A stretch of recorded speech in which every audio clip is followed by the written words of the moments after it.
আমাকে অপছন্দ করবে না তো কাকে করবে? আমার জন্যই তো ওনার জীবনে অশান্তি।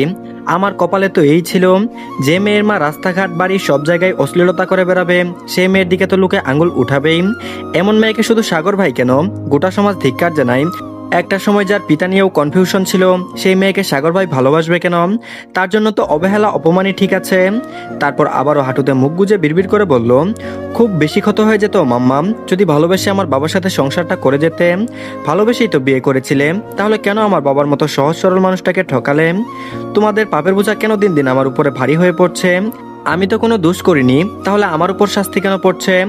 এই সমাজের মানুষগুলো শুধু পরনিন্দা করতেই জানে, একটা কাণ্ড ঘটাতে পারলেই হলো 14 পুরুষ থেকে বলা শুরু করবে। চোখ বন্ধ করে নিল উষা, ডুব দিল 7-8 বছর আগের দিনগুলোতে।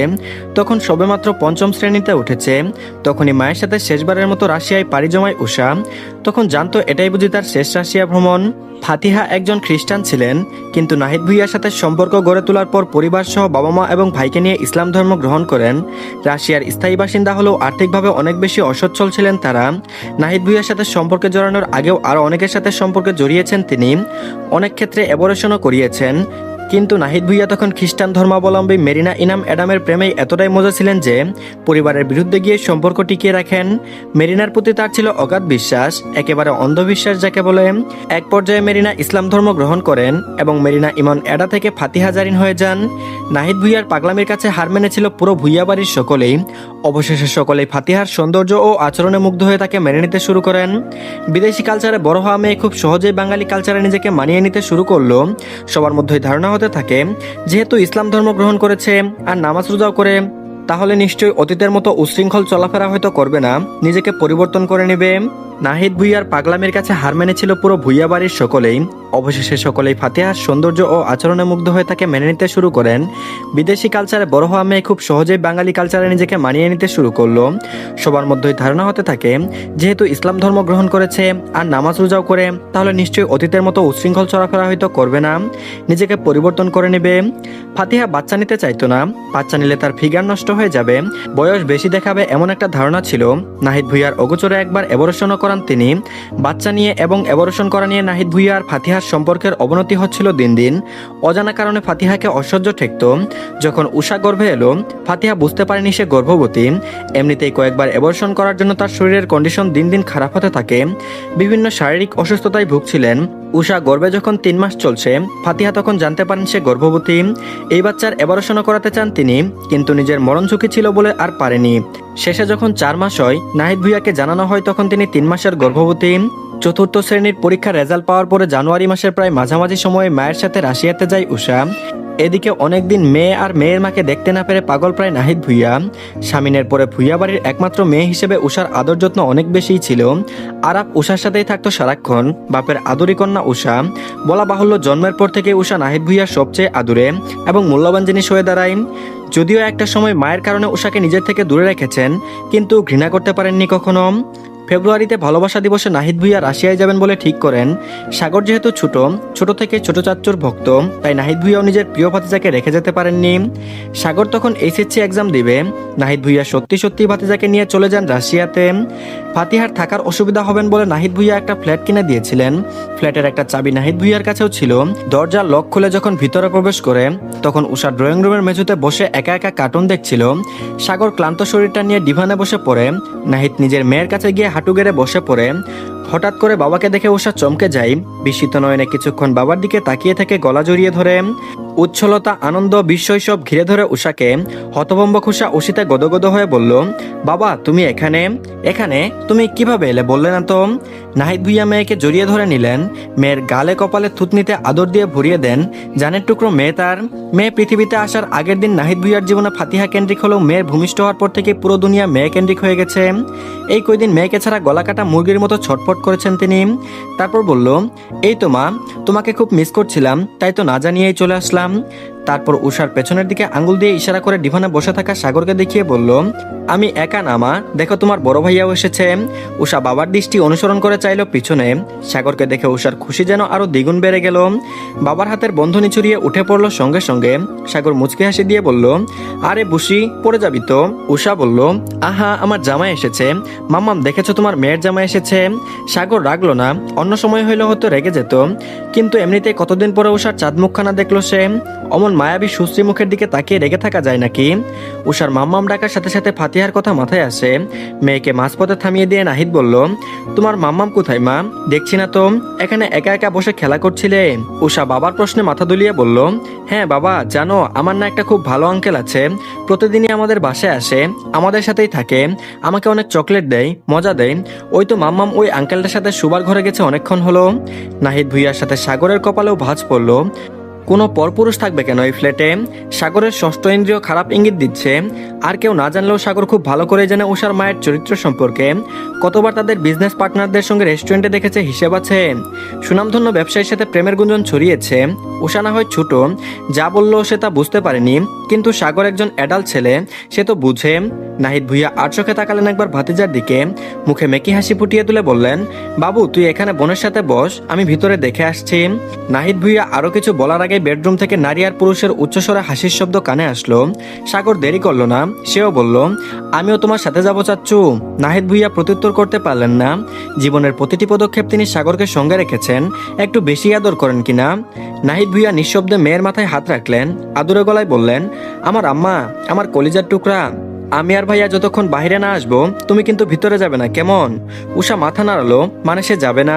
আর এদিকে নাহিদ ভুইয়া দরজা খুলে ভিতরে প্রবেশ করতেই তাজ্জব বনে যায়। বুকের বা পাশটায় মুচুর দিয়ে ওঠে। অনেক বেশি বিশ্বাস করা নিজের ভালোবাসার মানুষকে, নিজের বৈধ স্ত্রীকে পরপুরুষের সাথে অন্তরঙ্গ মুহূর্তে দেখে হৃদয় কেঁপে ওঠে তার। বুকে সূক্ষ্ম ব্যথার জন্ম দেয়, দম বন্ধ হয়ে আসে। ক্রোধ আর ঘৃণায় সারা শরীর রিরি করে ওঠে। কোনো উচ্চবাক্য না করে আহত দৃষ্টিতে স্তম্ভের মতো ঠায় দাঁড়িয়ে রইল। সাগর চাচ্চুর দৃষ্টি অনুসরণ করে সামনে তাকাতেই তাজ্জব বনে যায়। এমন একটা কিছুই সে আন্দাজ করেছিল। সাগরের ঘৃণায় বমি আসার উপক্রম। ব্যথিত হৃদয়ে তাকালো চাচ্চুর দিকে। একজন চাচার জন্য কতটা লজ্জাজনক ব্যাপার এটা। সাগর আর দেরি করলো না, সঙ্গে সঙ্গে বেরিয়ে আসলো রুম থেকে। উষা সাগরকে বেরিয়ে আসতে দেখে চঞ্চল হৃদয় ছটফট করে উঠল। উষার খুব ইচ্ছে আঙ্কেলটার সাথে তার মাম্মাম কি এত কথা বলে তা দেখবে। উষা আর দেরি করলো না, সাগরকে পাশ কাটিয়ে চলে গেল ভিতরে। ছোট্ট উষা এত সব না বুঝলেও নিজের মাকে বস্ত্রহীন দেখে আটকে উঠল। শব্দ করে ডেকে ওঠে, মাম্মাম। নাহিদ ভুইয়া স্তম্ভিত ফিরে পায়। অবৈধ কাজে লিপ্ত থাকা নারী পুরুষ তাদের ধ্বংসলীলা বন্ধ করে। সাগর উষার শব্দ পেয়ে হকচকিয়ে যায়। ভূতের নেই এক পলকে প্রবেশ করে কামরায় 2 সেকেন্ডের মধ্যে উষাকে নিয়ে বের হয়ে আসে রুম থেকে। উষা সাগরের দিকে প্রশ্নবোধক দৃষ্টিতে তাকায়, তারপর বলল, মাম্মামের গায়ে জামা নেই কেন সাগর ভাই? সাগর উষার দিকে অনুভূতিহীন দৃষ্টিতে তাকায়। মুখে কুলো পেটে দাঁড়িয়ে থাকে উষার পাশেই। আর এদিকে ফাতিহা এমন সময় নাহিদ ভুইয়াকে দেখে আতঙ্কিত হয়ে পড়ে। এত বছর যাবৎ নাহিদের সাথে বৈধভাবে থাকলেও পুরাতন প্রেমিকের সাথে সম্পর্ক নষ্ট হয়নি তার। বছরে 2 বার বা 1 বার প্রেমিক হেরেনের কাছে ছুটে এসেছে রাশিয়াতে। কখনো সাথে উষাকে নিয়ে এসেছে, তো কখনো একা এসেছে। নাহিদ ভুইয়া নিজেকে দমিয়ে রাখতে না পেরে বলে ফেললেন, কেউ বিশ্বাস করলে তার বিশ্বাসের মর্যাদা দিতে হয়। মতিন সাহেবের কথা আমার বিশ্বাস করাই উচিত ছিল। উনি যখন বলেছিলেন যে সোহেলের সাথে তোমার কিছু একটা আছে, তখনই আমার বোঝা উচিত ছিল। তোমার মতো নির্লজ্জ মেয়ে মানুষের জন্য গোটা নারী জাতি কলঙ্কিত হয়। এই জীবনে তোমার এই ঘৃণ্য আর পাপিষ্ঠ চেহারা আমাকে দেখাবে না। তোমার মতো প্রস্টিটিউটকে আমার ঘরে তোলাই ভুল ছিল। আদনানের সাথে তোমার প্রেমের সম্পর্ক ধরে ফেলার পরেও তোমাকে একটা সেকেন্ড চান্স দিয়েছিলাম। প্রথমবার নিজের ভালোবাসার মানুষ হিসেবে, আর দ্বিতীয়বার নিজেকে সন্তানের মা হিসেবে তোমাকে সুযোগ দিয়েছিলাম, সম্মান করেছিলাম, বিশ্বাস করতে চেয়েছিলাম। তুমি আমার সন্তানের মা হওয়ার যোগ্যতা রাখো না। আমি বেঁচে থাকতে তোর মতো কালনাগিনীর ছায়া আমার মেয়ের উপরে পড়তে দিব না। কথাগুলো বলে আর এক মুহূর্তও দাঁড়ালো না। ফাতিহাকেও কিছু বলার সুযোগ দিল না। বের হতেই আবারও বলেছিল, আমার ফ্ল্যাট খালি করবি 2 দিনের মধ্যেই। আমি ফ্ল্যাট বিক্রি করে এই দেশ ত্যাগ করব। সাগর শুনল সবকিছুই। আগে থেকেই প্রস্তুতি নিয়েছিল সে। চাচ্চুর কথা শুনে উষার হাতটা শক্ত করে চেপে ধরে। নাহিদ ভুইয়া রুম থেকে বের হয়ে আর কিছু বলতে পারলো না। লজ্জায় ভাতিজার দিকে চোখ তুলে তাকাতেও পারলো না। মেয়ের হাত ধরে বেরিয়ে আসলো ফ্ল্যাট থেকে। 5 দিন সেখানে একটা হোটেলে থেকে ফ্ল্যাট বিক্রির সবকিছু অ্যারেঞ্জ করে দেশে ফিরেন। আর এদিকে দেশে আসার পর থেকে উষাকে শুধু এতটুকুই বলা হতো আজকে থেকে তার মা নেই, মারা গেছে। প্রথম প্রথম সব ঠিক থাকলেও আস্তে আস্তে যখন মানুষ জানাজানি হতে থাকে যে নাহিদ ভুঁইয়া তার স্ত্রীকে ছেড়ে দিয়েছেন, তখন ওই ঝামেলাটা হয়। নাহিদ ভুঁইয়া ডিভোর্সের কাগজও পাঠিয়ে দেন। তিনি ভেবেছিলেন সব ঝামেলা মিটে গেছে, রাশিয়ার কথা রাশিয়াতেই চাপা থাকলো। সাগর, উষা, নাহিদ ভুঁইয়া ছাড়া কেউ আসল কারণটা জানেন না, যদিও বাকিরা কেউ কারণ জানতেও চায়নি। সবার একটা নিজস্ব আইডিয়া ছিল। ডিভোর্সের কিছুদিন পার হতেই সোহেল রহমান নিজে যেচে ভুঁইয়া বাড়িতে আসেন। 2-1 বছর আগে তাকে এক প্রকার ঘাড় ধাক্কা দিয়ে বের করে দিয়েছিলেন ভুঁইয়া বাড়ি থেকে। ওনার আসার ইচ্ছেই ছিল আরেকবার গন্ডগোল পাকানো। তিনি এসে সকলকে কথা শোনাতে থাকেন, একে একে ফাতিহাকে জারিনের সমস্ত কুকর্ম বলা শুরু করেন। এমনকি রাশিয়াতে ঘটে যাওয়া ঘটনাও শুনিয়ে দিলেন।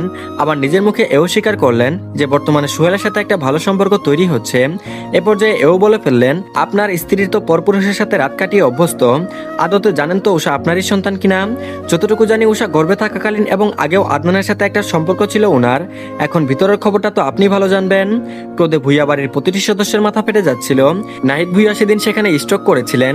নিজের দুনিয়াটা যে মেয়েকে ঘিরে, সেই মেয়েকে নিয়ে যদি এমন কুরুচিপূর্ণ কথা ওঠে, কোনো বাবাই ঠিক থাকতে পারবে না। মরতে মরতে বেঁচে ফিরেন নাহিদ ভুঁইয়া, মুখটাও বাঁকা হয়ে যায় ওনার, যেটা বর্তমানে উন্নত চিকিৎসার মাধ্যমে একটু হলেও স্বাভাবিক হয়েছে।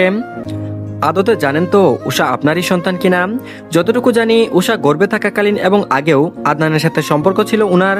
এখন ভিতরের খবরটা তো আপনিই ভালো জানবেন। ক্রোধে ভুঁইয়া বাড়ির প্রতিটি সদস্যের মাথা ফেটে যাচ্ছিল। নাহিদ ভুঁইয়া সেদিন সেখানেই স্টক করেছিলেন।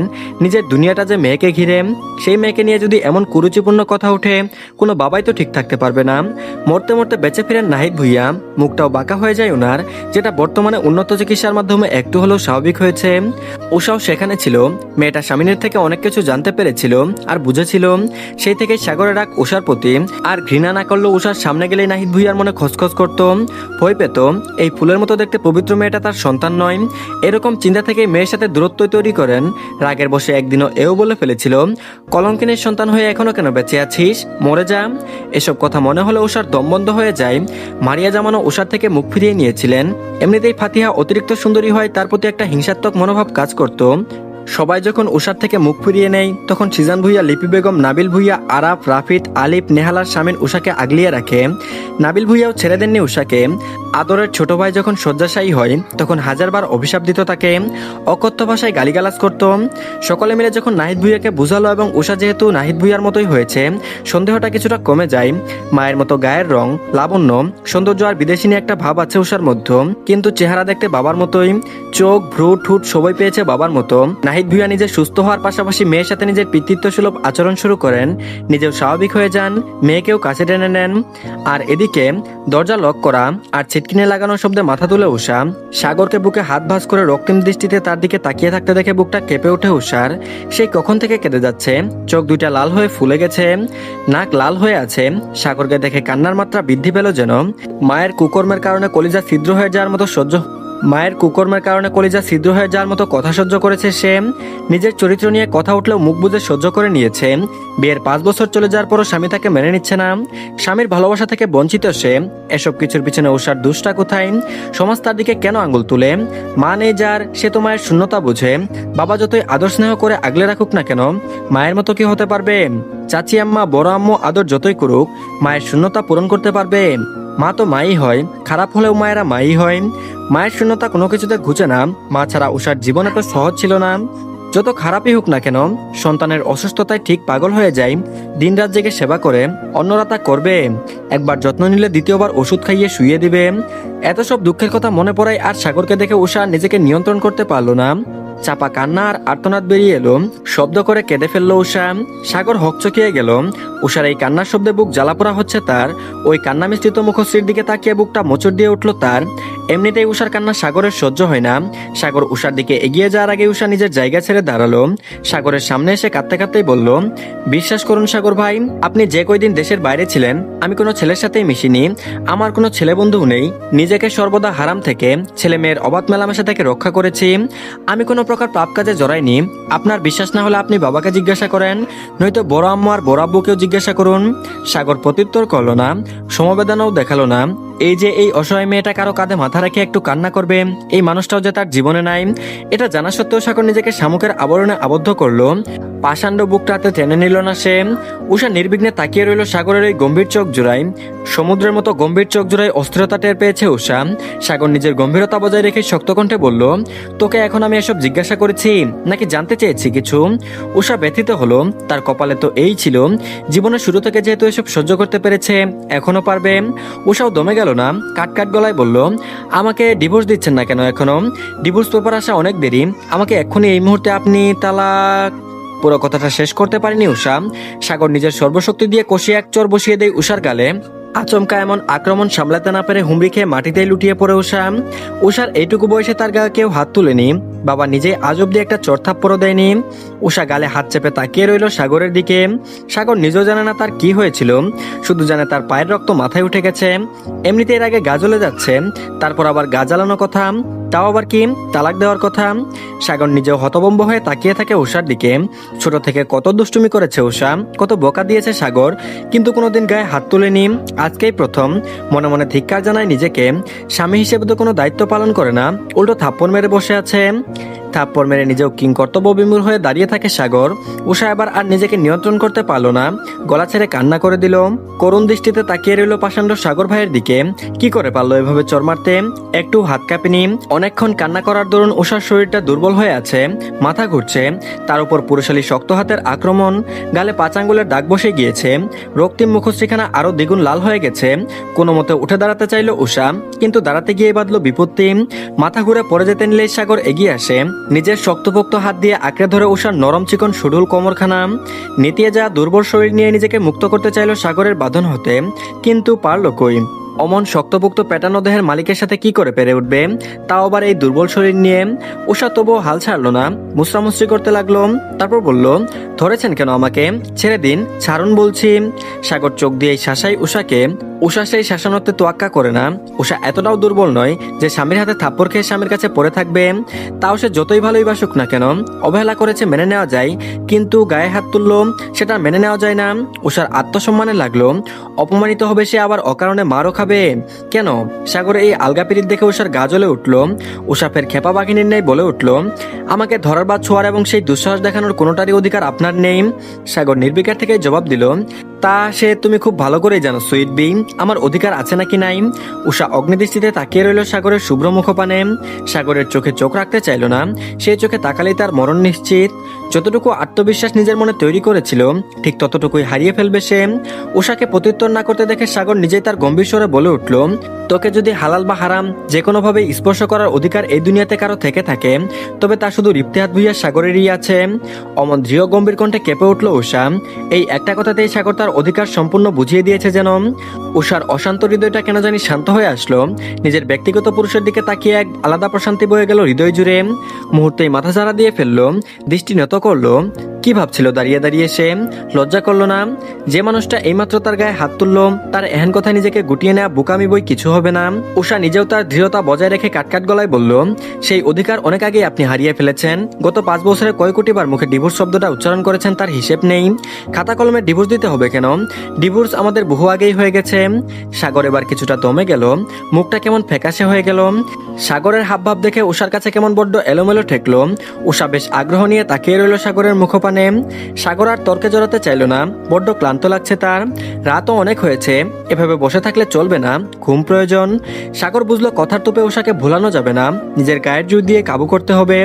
ভাবনা অনুযায়ী সাগর উষাকে জাপটে ধরলো। উষা 2 হাত পিছনে নিয়ে এক হাতে শক্ত করে ধরে ফেললো। উষা হতভম্ব হয়ে যায়, মুসরামুসরি আরো দ্বিগুণ বেড়ে যায়।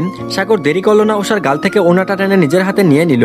উষা চিৎকার দিয়ে উঠল, এই আপনি কি করছেন বলুন তো? আমাকে এভাবে ধরে আছেন কেন? আমার উনা নিয়ে নিলেন কেন? আপনার হাবভাব আমার সুবিধার ঠেকছে না। সাগর এবার অদ্ভুত দৃষ্টিতে উষার পা থেকে মাথা অবধি পরখ করে নেয়, তারপর দুষ্টু হেসে বলল, তুই নিশ্চিত থাক, তোর সাথে 2 নাম্বারি কোনো কাজ আমি করব না। I have no interest. Usha আরো রেগে গেল। ইন্টারেস্ট নেই মানে কি? সাগর কথা বাড়ালো না, শক্ত করে উষার হাত বেঁধে দিল। উষা হাত ছোটানোর জন্য নাড়াচাড়া করতে লাগলো। সাগর নিজের গায়ের ব্ল্যাক টি শার্ট খুলে ফেললো। মুহূর্তেই দৃশ্যমান হলো সাগরের ফর্সা দেহখানা। হালকা লোমজ বুকের দিকে উষা তাকিয়ে রইল নিষ্পলক। এই লোকটা ইচ্ছাকৃত তাকে পাগল করতে চাইছে।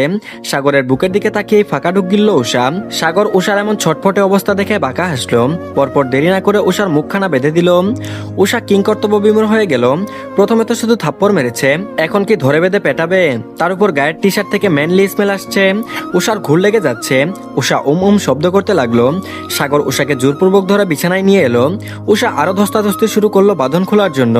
সাগর উষাকে উপর করে শুইয়ে দিল। পরপর শান্ত এবং শক্ত কণ্ঠে বলল, আর একটু নড়াচড়া না করে শান্তিতে ঘুমা, আমাকেও ঘুমাতে দে, অনেক টায়ার্ড আমি। আর কোনো কথা না বলে পাশে ঘুরে শুয়ে পড়ল। উষা হতবাক হয়ে গেল সাগরের এমন কর্মকাণ্ডে। পলক না ফেলেই তাকিয়ে রইল সাগরের পিঠের দিকে। হঠাৎই সাগর পিছন দিকে ঘুরে তাকায়। উষাকে তাকিয়ে থাকতে দেখে কেমন করে জানি হাসলো সে। সেই হাসি উষা ধরতে পারলো না। সাগর নিশ্চুপ থেকে এগিয়ে এলো উষার নিকট। উষা বিস্ময়ে চোখ বড় বড় করে তাকালো। সাগর দুদণ্ড দেরি না করে উষার সেই গালে থাপ্পড় মেরেছিল। সেই দাগ পড়ে যাওয়া গালটাতে নিজের পুরুষালী রুক্ষ ঠোঁট জোড়া ছুঁয়ে দেয়। উষা বিস্ময়ে হতবাক হয়ে আছে। চোখ দুটি কোটর থেকে বের হয়ে আসার উপক্রম। অভিমানী চোখ জোড়া আবারও ভিজে উঠল। এবার অভিমান আর স্বামীর ভালোবাসার পরশে আহ্লাদী হয়ে চোখ ভিজে উঠল উষার। সাগর খুব সময় নিয়ে তপ্ত চুমু খেলো উষার গালে। তারপর উষা থেকে সরে আসলো। গালে এক হাত রেখে জড়ানো আর মোহনীয় কণ্ঠে বলে উঠল, আমি মারতে চাইনি, নিজের রাগ আর নিজেকে নিয়ন্ত্রণ করতে না পারায় হাত উঠে গেছে। তারপর আবার উষার দিকে তাকিয়ে কুটিল হাসি দিয়ে বলল, কিন্তু দেখ তোর কি ভাগ্য। উষা ভ্রু কুচকালো, মনে মনে বলল, ভাগ্য? যে সাগরের সান্নিধ্য পাওয়ার জন্য নারীরা বেকুল, সে ইফতিহাত বইয়ে সাগর নিজে তোকে চুমু খেলো। বাহ! উষা মুখ বাঁকালো। বলতে ইচ্ছে করলো, তোর ওই চুমু দিয়ে আমি মুড়িঘণ্টা বানিয়ে খাবো নাকি রে, হতচ্ছাড়া রামছাগল। কিন্তু বলতে পারলো না মুখ বাধা থাকার জন্য। পরপর আবারও সাগরের শীতল কণ্ঠ কানে ভেসে এলো, এর থেকে দামি মেডিসিন পৃথিবীতে হয় না। বলেই পাশ ফিরে শুয়ে পড়লো। উষার নিজেরও ঘুম দরকার, কিন্তু এভাবে শুয়ে থাকতে কষ্ট হচ্ছে। বলতে ইচ্ছে করলো হাতের বাঁধন ছেড়ে দিতে। মাথায় অস্বাভাবিক যন্ত্রণা হচ্ছে, চোখ জ্বলছে, গলাটা ব্যথায় টনটন করছে। উষা আর তাকিয়ে থাকতে পারলো না, চোখ জোড়া নিভে এলো তার। রাতের অন্ধকার নিশ্চুপ থাকা শহরে আধার কাটিয়ে আলোর দেখা মিলল। আবারও মানুষ তার কর্মজীবনে ব্যস্ত হয়ে উঠল। চারিপাশে কোলাহলপূর্ণ পরিবেশ, মানুষজন ব্যস্ত পায়ে এগিয়ে যাচ্ছে যে যার কর্মস্থলে। কারো দিকে নজর দেওয়ার সময়টুকু নেই যেন। জীবিকার তাড়নায় ছুটতে থাকা মানুষদের আনাগোনা, চারিদিকে ভেসে আসছে হর্নের কর্কশ শব্দ। যদিও সেই শব্দ উষার ঘুমে তেমন একটা ব্যাঘাত ঘটাচ্ছে না, কিন্তু ঘুমাতে অসুবিধা হচ্ছে। খাটটা কেমন ব্যথা করছে, যা উষা ঘুমিয়ে থেকে অনুভব করতে পারছে। সেই ব্যথা সহ্য করার ক্ষমতা আর হলো না উষার। পিট পিট করে চোখ দুটো খুলেই ফেললো। নজর ঘুরিয়ে নিজের অবস্থান বোঝার চেষ্টা করলো। আড়মোড়া ভাঙার জন্য হাত উঠাতেই বুঝে তার হাতের বাঁধনটা আর নেই, যেটা রাতের বেলা সাগর ভাই বেঁধে দিয়েছিল। ভ্রু কুচকে তাকিয়ে রইল নিজের হাতের দিকে। মাথাটা ঝিমঝিম করছে, ঠিকঠাক ঘুম হয়নি বলেই। হাতের দিকে তাকিয়ে থেকে উষা বুঝতে পারলো সে শুয়ে নয়, বসে আছে। আশেপাশে নজর ঘুরিয়ে দেখতে পেল গাড়িতে বসে আছে। তৎক্ষণাৎ মাথায় এলো কেউ কি কিডন্যাপ করলো নাকি তাকে। আতঙ্কিত হয়ে গাড়ির ভিতরটা পর্যবেক্ষণ করতে লাগলো। বাইরে তাকিয়ে দেখতে পেল সবুজে ঘেরা শুনশান জায়গা, গাছগাছালি ছাড়া কিছুই নেই। মাটিগুলোও লাল। লাল মাটি দেখে বুঝতে পারলো এখনো সে গাজীপুরেই আছে। তবে গাড়িতে কেন? আবারও বাইরে থেকে নজর ঘুরিয়ে গাড়ির ভিতরে স্থির করলো। গাড়ির মডেল দেখে মনে হচ্ছে চেনা পরিচিত কারো। ব্রেনে একটু চাপ দিতেই মনে পড়লো এটা সাগর ভাইয়ের গাড়ি। পরক্ষণেই কপালে ভাঁজ পড়লো উষার। সাগর ভাইয়ের গাড়ি হলে সে একা কেন, আর এমন নির্জন জায়গায় কেন? সাগর ভাই কোথায়?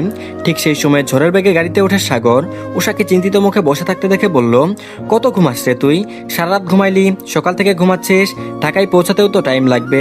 এখন তো রাস্তায় জ্যাম থাকবে, আবার ব্রেকফাস্ট করতে গেলেও সময় নষ্ট হবে অনেকটা। উষার ফাঁকা মস্তিষ্কে সাগরের কথা ধরতে পারলো না। ফেলফেল দৃষ্টিতে তাকিয়ে রইল সাগরের মুখের দিকে। অবাক স্বরে জানতে চাইলো, ঢাকা? আমরা ঢাকা যাচ্ছি? সাগর উষার থেকে দৃষ্টি সরিয়ে নিল। সামনে তাকিয়ে গম্ভীর স্বরে বলল, হুম। উষার মেজাজ আবার বিগড়ালো। কি শুরু করে দিয়েছে এই লোক, অসহ্য। একে তো গতকাল রাতে তারা দিয়ে নিয়ে এলো, না হলুদে অংশগ্রহণ করতে পারলো, আর না মেহেদিতে। এখন আবার বিয়েতে অ্যাটেন্ড না করে ফিরে যেতে ইচ্ছে হচ্ছে। নাটক পেয়েছে নাকি? যখন যা মনে হবে তখন তাই করবে। করুক না, বেটাকে কি কেউ মানা করেছে? আমাকে সঙ্গে নিয়ে এমন মেলোড্রামা করার কি আছে? উষা কপট রাগ দেখিয়ে বলল, কি ড্রামা শুরু করেছেন আপনি? সাগর কপাল কুচকালো, রাগে দৃষ্টি নিক্ষেপ করলো উষার পানে। তারপর বলল, ড্রামা শুরু করেছি মানে কি বলতে চাচ্ছিস? উষা বলল, ড্রামা না তো কি, কাল রাতে নিয়ে এলেন, আবার আজকে বিয়েতে অ্যাটেন্ড না করে চলে যাচ্ছেন। আপনি যাচ্ছেন যান, আমাকে সাথে নিচ্ছেন কেন? সাগর কিছু বলল না, ভাবলেশীন ভাবে তাকিয়ে রইল উষার পানে।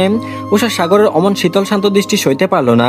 কিছু তো আছে এই দৃষ্টিতে। হাসিতে উষা নিজেকে ব্যস্ত করে তুলতে চাইল, যেন সাগরের সামনে নিজেকে দুর্বল হয়ে পড়তে না হয়। তাই উষা চারিদিকে নিজের ফোন খুঁজতে লাগলো। পেয়েও গেল সামনে থেকে, হাতে ফোন নিয়ে কল লাগালো আরাফকে। সাগর চুপচাপ বসে উষার কর্মকাণ্ড দেখছে। একবার, দুইবার, তিনবারের পরও যখন আরাফ কল রিসিভ করলো না, তখন উষার কানে ভেসে এলো শীতল শান্ত কণ্ঠস্বর, কল রিসিভ করবে না? আরাফ হয়তো নাকে তেল দিয়ে ঘুমাচ্ছে। সারা রাত তোর বান্ধবীদের সাথে ঘুরে 5টায় বাড়ি ফিরেছে, এখন উঠারও কথা না। কল রিসিভ করবে না? আরাফ হয়তো নাকে তেল দিয়ে ঘুমোচ্ছে, সারা রাত তোর বান্ধবীদের সাথে ঘুরে 5টায় বাড়ি ফিরেছে, এখন উঠারও কথা না। উষা সন্দিগ্ধ দৃষ্টিতে তাকালো সাগরের দিকে। তানহার সাথে ছিল? মানে আপনি বলতে চাচ্ছেন ভাইয়া রাতে তানহার সাথে ঘুরেছে?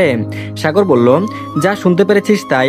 উষা বলল, আচ্ছা এত কিছু শুনতে চাচ্ছি না আমি, আমাকে বাড়িতে নিয়ে চলুন। সাগর তপ্ত নিঃশ্বাস ফেললো, তারপর বলল, কালকের ওই ইনসিডেন্টের পরেও এখন তুই ওই বাড়িতে যেতে যাচ্ছিস? রিডিকিউলাস, তোর বোঝা উচিত তুই এখনো আমার সঙ্গে জড়িয়ে আছিস, হোক সেটা নিজ ইচ্ছাকৃতভাবে নয়। কিন্তু এই সম্পর্ক যতদিন আছে ততদিন আমার সম্মান মানে তোরও সম্মান, আর তোর সম্মান মানে আমারও সম্মান, আর আমি আমার সম্মান নষ্ট করতে চাই না। আচমকাই উষা চুপ হয়ে গেল। আবারও সাগর ভাই সেই কথাটাই বলল। ইস, কথাটা শুনতে কত মোহনীয় লাগে। তবে এসব বাদ দিয়ে উষা ভাবলো, সত্যিই তো তার দম বন্ধ হয়ে আসছিল। সে তো থাকতেই চাচ্ছে না ওই বাড়িতে, না জানি আর কি কি তিক্ত কথা শুনতে হবে তাকে। সে তো মনে মনে ভেবেছিল সকালে আরাফকে বলে চলে আসবে, আর আরাফ এসব জানতে পারলে অনেক রাগারাগি করত। ভাগ্যিস বাসায় ছিল না। যদি থাকতে চাস তো রেখে যাব, নিজের আত্মসম্মান যদি না থাকে থেকে যা। আমি তো চাচ্ছিলাম না কেউ আমাকে অপমান করুক, তাই তো চলে যাচ্ছিলাম। সাগরের রাজভারী কণ্ঠে ভাবুক উষা ছটফট করে ওঠে। কিন্তু চলে গেলে তো আবারও একা সাগরের সাথে থাকতে হবে, সব দিকেই মুসিবত। সাগর উষার নীরবতাকে সম্মতি ভেবে নিল। গাড়ি স্টার্ট করলো সে। রাস্তায় কোনো ভালো রেস্টুরেন্ট দেখে গাড়ি থামাবে নাস্তা করতে। আর এদিকে প্রিয়তা সকাল সকাল বের হয়েছে, আর্জেন্ট তানহাদের বাসায় যেতে হবে। মন মেজাজ ঠিক নেই তার, নিজের অনুভূতিকে দমিয়ে রাখতে না পারে অবশেষে স্বচ্ছকে নিয়ে মনে তৈরি হওয়া ভালোবাসার কথা জানিয়েছিল। নিজের আত্মসম্মান বিসর্জন দিয়ে নারী পুরুষ জাত ভুলে জানিয়েছিল নিজের ভালোবাসার কথা। ফুটপাত দিয়ে হাঁটতে হাঁটতে মনে করতে লাগলো গতকালের বলা স্বচ্ছের কথাগুলো। প্রিয়তা ভালোবাসার কথার বিপরীতে স্বচ্ছের কথা ছিল, আমি মন থেকে আপনার সাথে এমন কথা বলিনি, আপনাকে স্পেশাল ফিল করাতে চাইনি, আমি সবকিছু মজা করে করেছি, নিজের অতীত ভুলতে আর আপনাকে হাসাতেই ফান করতাম, সিরিয়াসলি একটা কথাও বলিনি। প্রিয়তা যেন আকাশ থেকে পড়ল। যে মানুষটার প্রতিটি কথায় তার গভীর অনুভূতি প্রকাশ করত, সে বলছে সব মিথ্যা ছিল, নিজের অতীত ভুলতে প্রিয়তাকে ব্যবহার করেছে। বুকের বাপাসটাই মুচুর দিয়ে উঠল। প্রিয়তা বলল, তাহলে আপনি বলতেন যে প্রিয় আপনাকে আমার দরকার, যে কোনো কিছুর বিনিময়ে হলো আপনাকে দরকার আমার, আপনি আমার প্রিয়জন, আপনাকে ছাড়া জীবনে আমি কিছুই কল্পনা করতে পারি না। এসব মিথ্যা ছিল। কোনো মেয়ে বন্ধুর জন্য কখনো গিফট কিনেননি, অথচ আমার জন্য গিফট কিনেছিলেন। এসব কিছুই কি নাটক? মানুষ 2 দিন, 10 দিন, 1 মাস অথবা 5 মাস, আচ্ছা বাদ দিলাম, উপরে হলে 1 বছর ফান করতে পারে, কিন্তু 4টা বছর কেউ ফান করে? 4 বছরে কি আমার জন্য এক ফোঁটাও মায়া জন্মায়নি আপনার মনে?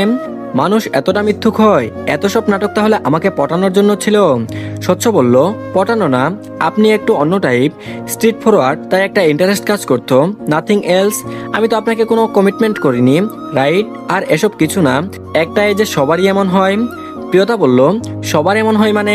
আমি আপনাকে ভালোবাসি আর আপনি বলছেন সবার এমন হয়। স্বচ্ছ বলল, কিসের ভালোবাসা? একটাই যে সব মানুষের লাইফেই এমন হয়, এসব কিছু না। একটা ছেলের সাথে কথা বলেছেন, ছেলেটার কিছু একটা ভালো লেগেছে, তাই এমন অনুভূতি হচ্ছে। আসলে এসব কিছু না, দিন গেলেই সব ঠিক হয়ে যাবে। প্রিয়তা আর কিছু ভাবতে পারলো না। মানুষ এতটা ছলনাময়ী হয়? প্রতিটা কথার সাথে ফ্লার্ট করত, এভাবে ধোঁকা খাবে কখনো ভাবতেই পারিনি। আকাশ কুসুম ভাবনার মাঝেই তানহাদের বাসায় এসে পৌঁছালো প্রিয়তা। কলিং বেল বাজাতেই দরজা খুললো তানহার মা। কুশলাদি বিনিময় করে জানতে চাইলো তানহা কোথায়। প্রিয়তা বলল, আন্টি তান্না কোথায়? আন্টি বলল, তানহা তো বাসায় নেই মা, ওর বাবা বাসায় নেই, তাই ওকে একটু বাজারে পাঠিয়েছি, তুমি তানহার রুমে গিয়ে বসো, ও চলে আসবে এক্ষুনি। প্রিয়তা আর ঘরে ঢুকতে ইচ্ছে করলো না। এই মুহূর্তে সব থেকে বেশি প্রয়োজন ছিল উষাকে। মেয়েটা একটা ম্যাজিক, যে করেই হোক মন মেজাজ ভালো করে দেয়। তারপর বলল, থাক আন্টি, আমি আর ভেতরে যাব না, আপনি বলুন তানহাকে কোন জায়গায় পাবো, আমি ওখানেই যাচ্ছি। তানহার মা বলল, এই তো সামনের বাজারেই গেছে, পেয়ে যাবে। প্রিয়তা আর কথা বাড়ালো না, তানহার মায়ের থেকে বিদায় নিয়ে বের হয়ে গেল, উদ্দেশ্য বাজার। আর এদিকে গালিবার নেহালো বাজারে এসেছে। ফিদানের উপরে যতই ওরা বিরক্ত হোক, বন্ধু তো, তাও আবার ভিনদেশি, নিজ দেশকে অপমান করতে চায় না। বাঙালিরা অতিথিপরায়ণ হয়, যে কদিন ফিদান দেশে আছে তাদের দায়িত্ব কর্তব্য তাকে আপ্যায়ন করার। আচমকাই গালিব নেহালের পেটে কনুই দিয়ে গুঁতা দেওয়া শুরু করে। নেহাল বিরক্তিসূচক শব্দ করে বলল, কি সমস্যা তোর? ষাঁড়ের মতো এমন গুতাগুতি করছিস কেন? গালিব বলল, ওই দেখ, ওইটা উষার বান্ধবী প্রিয়তা না? নেহাল বিরক্তি নিয়ে বলল, কোনটা? গালিব ইশারায় বলল, ওই যে। নেহাল গালিবের দৃষ্টি অনুসরণ করে তাকালো সেদিকে। প্রিয়তাকে দেখে বলল, হ্যাঁ প্রিয়তাই তো, কি হয়েছে? গালিব বলল, চল কথা বলে আসি। নেহাল বলল, আজব, আমরা যাব কেন? গালিব বলল, আরে চল না। প্রিয়তার বাম দিক থেকে ডাক দিল গালিব, তারপর বলল, মাই টাইপ গার্লস, কি অবস্থা তোমার? কেমন আছো? প্রিয়তা শুনলো না, অন্যমনস্ক হয়ে হাঁটছে সে। তানহাকে পেলেই কোথাও একটু বসে আড্ডা দিবে ভাবছে। গালিব আবারও ডাকলো, my type girls, can you hear me? এবার প্রিয়তা শুনতে পেয়েছে গালিবের ডাক, তবে এটা তাকে উদ্দেশ্য করে কে ডাকবে ভেবে পেল না। তেমন একটা পাত্তা না দিয়ে হাঁটতে লাগলো। সামনে থেকে তানহা এগিয়ে এলো প্রিয়তার দিকে। প্রিয়তাকে এমন বিরস মুখে দেখে কিছুটা উদ্গ্রীব হয়ে বলল, কোথায় যাচ্ছিস প্রিয়? তাও এই সময়ে, এই রাস্তা দিয়ে? আর কি হাল নিজের? এমন দেখাচ্ছে কেন তোকে? পরিচিত কণ্ঠস্বরের সামনে ভালো করে তাকায় প্রিয়তা। তানহার চিন্তামাখা মুখশ্রী দেখতে পায় সে। প্রিয়তা জবাব দেওয়ার আগেই আবারও গালিবের স্বর ভেসে এলো, ওই মাই টাইপ গার্লস, কি আজব, কখন থেকে ডাকছি পাত্তা দিচ্ছ না? এবার তানহাও শুনতে পায় সেই ডাক। গালিব আর নেহালকে দেখে কেমন একটা জড়তা কাজ করতে শুরু করলো তানহার। তার উপর এমন অদ্ভুত নামে সম্বোধন। প্রিয়তা কপাল কুঁচকে তাকালো গালিবের দিকে, ততটা খেয়ালও করতে পারলো না কে এটা। তারপর বলল, আপনি আমাকে বলছেন কিছু? গালিব বলল, তাছাড়া আর কাকে বলবো? প্রিয়তা, চিনতে পারছো না? আমি উষার কাজিন নেহাল, আর ও গালিব, আমার আর সাগরের বেস্ট ফ্রেন্ড। তানহা বলল, আসসালামু আলাইকুম ভাইয়া, কেমন আছেন? আর চিনতে পারবে না কেন? প্রিয়তা তো চিনে, ও খেয়াল করতে পারেনি হয়তো আপনাদের। প্রিয়তা চোখ মুখ কুচকে তাকালো তানহার দিকে, বিরক্তি নিয়ে ইশারায় বুঝালো কিছু একটা। তানহাও চোখ রাঙালো। নেহাল সালামের উত্তর দিয়ে জিজ্ঞাসা করলো, কোথাও গিয়েছিলে নাকি তানহা? নেহাল বলল, ওর হাতে ব্যাগ দেখতে পাচ্ছিস না তুই? দেখেই বোঝা যাচ্ছে বাজারে গিয়েছিল। গালিব বলল, ও হ্যাঁ, খেয়াল করিনি আসলে। প্রিয়তা চুপচাপ দাঁড়িয়ে আছে। তার বান্ধবী সব কয়টা হারামি, দেখলে কেমন শ্বশুরবাড়ির মানুষ পেয়ে চোখ রাঙাচ্ছে। গালিবের হাবভাব প্রিয়তার মেজাজ তুঙ্গে, তার উপর বারবার মাই টাইপ গার্লস সম্বোধন, কোনো মানে হয় এসবের? তারপর বলল, মাই টাইপ গার্লস, তোমার কি অবস্থা বললে না তো? এবার যেন প্রিয়তার রাগটা তরতর করে বেড়ে গেল। দাঁতে দাঁত পিষে বলল, কি তখন থেকে মাই টাইপ গার্ল মাই টাইপ গার্ল বলছেন? জন্মের পরে বাবা মা আমার একটা স্থায়ী নাম রেখেছে, সেই নাম ধরেই ডাকুন। এসব কি ধরনের সম্বোধন? এবার নেহালও বিরক্ত হলো গালিবের সবকিছুতেই বাড়াবাড়ি। তারপর বলল, কি শুরু করলি গালিব, এমন করছিস কেন? গালিব নিষ্পাপ শিশুর মতো মুখ করে বলল, আমি আবার কি করলাম? আমি তো জাস্ট বললাম মাই টাইপ গার্লস, ওর সাথে আমার জমবে ভালো, বুঝলি নেহাল? প্রিয়তা ফুঁসে উঠল। তারপর বলল, জমবে ভালো মানে? গালিব বলল, মানে তুমি পুরোটাই আমার মতো। কথাটা শেষ করে প্রিয়তার মাথা থেকে পা পর্যন্ত আপামদস্তক দেখে বলল, না না, পুরোটা না, আমাদের মধ্যে অনেক তফাৎ আছে, তবুও অনেক মিল, বুঝলে? আর জেন্ডার। গালিব কথা শেষ করার আগে নেহাল শুকনো কাশি দেওয়া শুরু করলো। তার বন্ধু যে আবারও ফ্লার্ট করা শুরু করে দিয়েছে তা বেশ বুঝতে পারছে সে। প্রিয়তা এবার তেতে উঠে বলল, জেন্ডার কি বলছেন এসব? মাথা নষ্ট নাকি এর? তানহা তার বান্ধবীর সম্পর্কে আইডিয়া আছে, মুখের ব্যালেন্স হারিয়ে কখন কি উল্টাপাল্টা বলে ফেলে। হাজার হোক ভাসুরের বন্ধু, হবু ভাসুর মনে হতেই তানহার কেমন লজ্জা লাগতে শুরু করলো। কি সব ভাবছে সে? প্রিয়তাকে আর কোনো কথা বলার সুযোগ না দিয়ে তানহা কথা ঘুরালো, ভাইয়া চলুন না আমাদের বাসায় যাই। এই তো সামনেই আমাদের বাসা, এখান থেকে এসে চলে গেছেন শুনলে মা রাগ করবে। প্রিয়তার রাগে মাথা ফেটে যাচ্ছে। তার বান্ধবী এখানে একতরফা ভালোবাসায় জ্বলে পুড়ে সারখার হয়ে যাচ্ছে, আর তার বান্ধবী পুড়েছে শ্বশুরবাড়ির মানুষদের নিয়ে।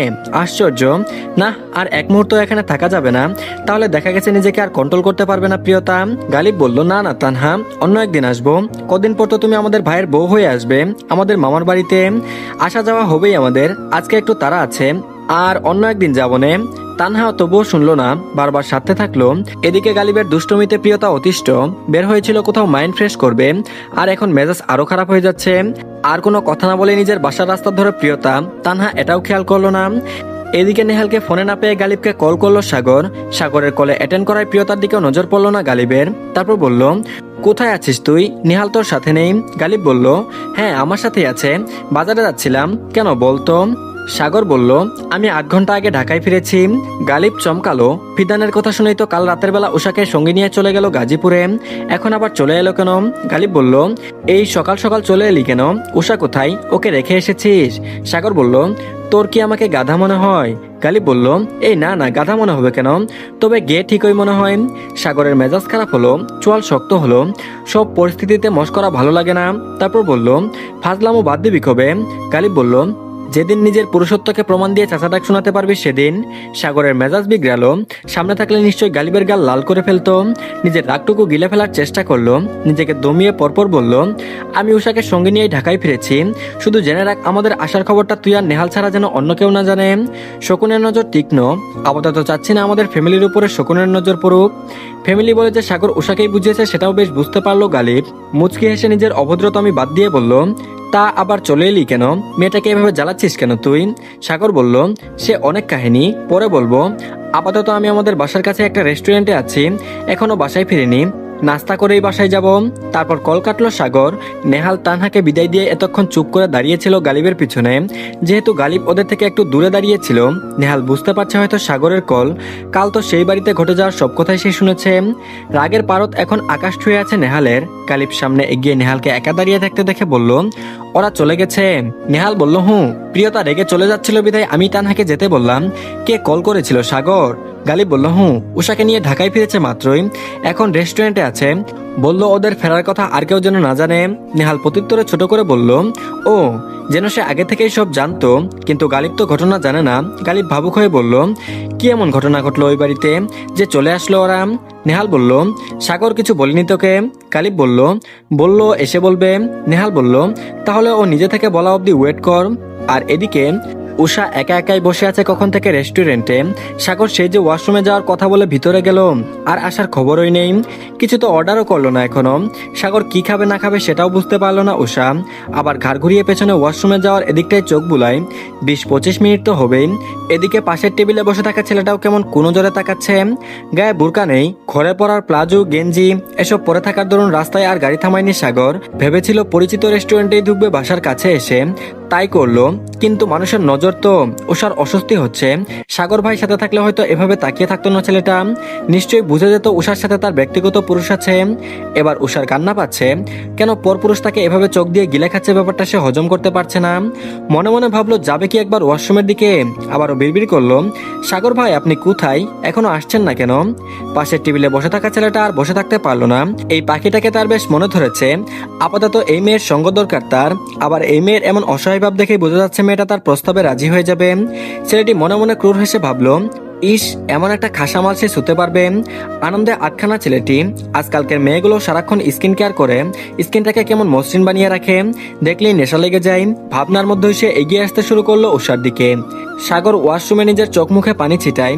নিজের গা থেকে কেমন একটা মেয়েলি ঘ্রাণ পাচ্ছে সাগর। হাত উঠিয়ে নিজের শার্ট উঁচু করে নাকের কাছে নিয়ে আসে।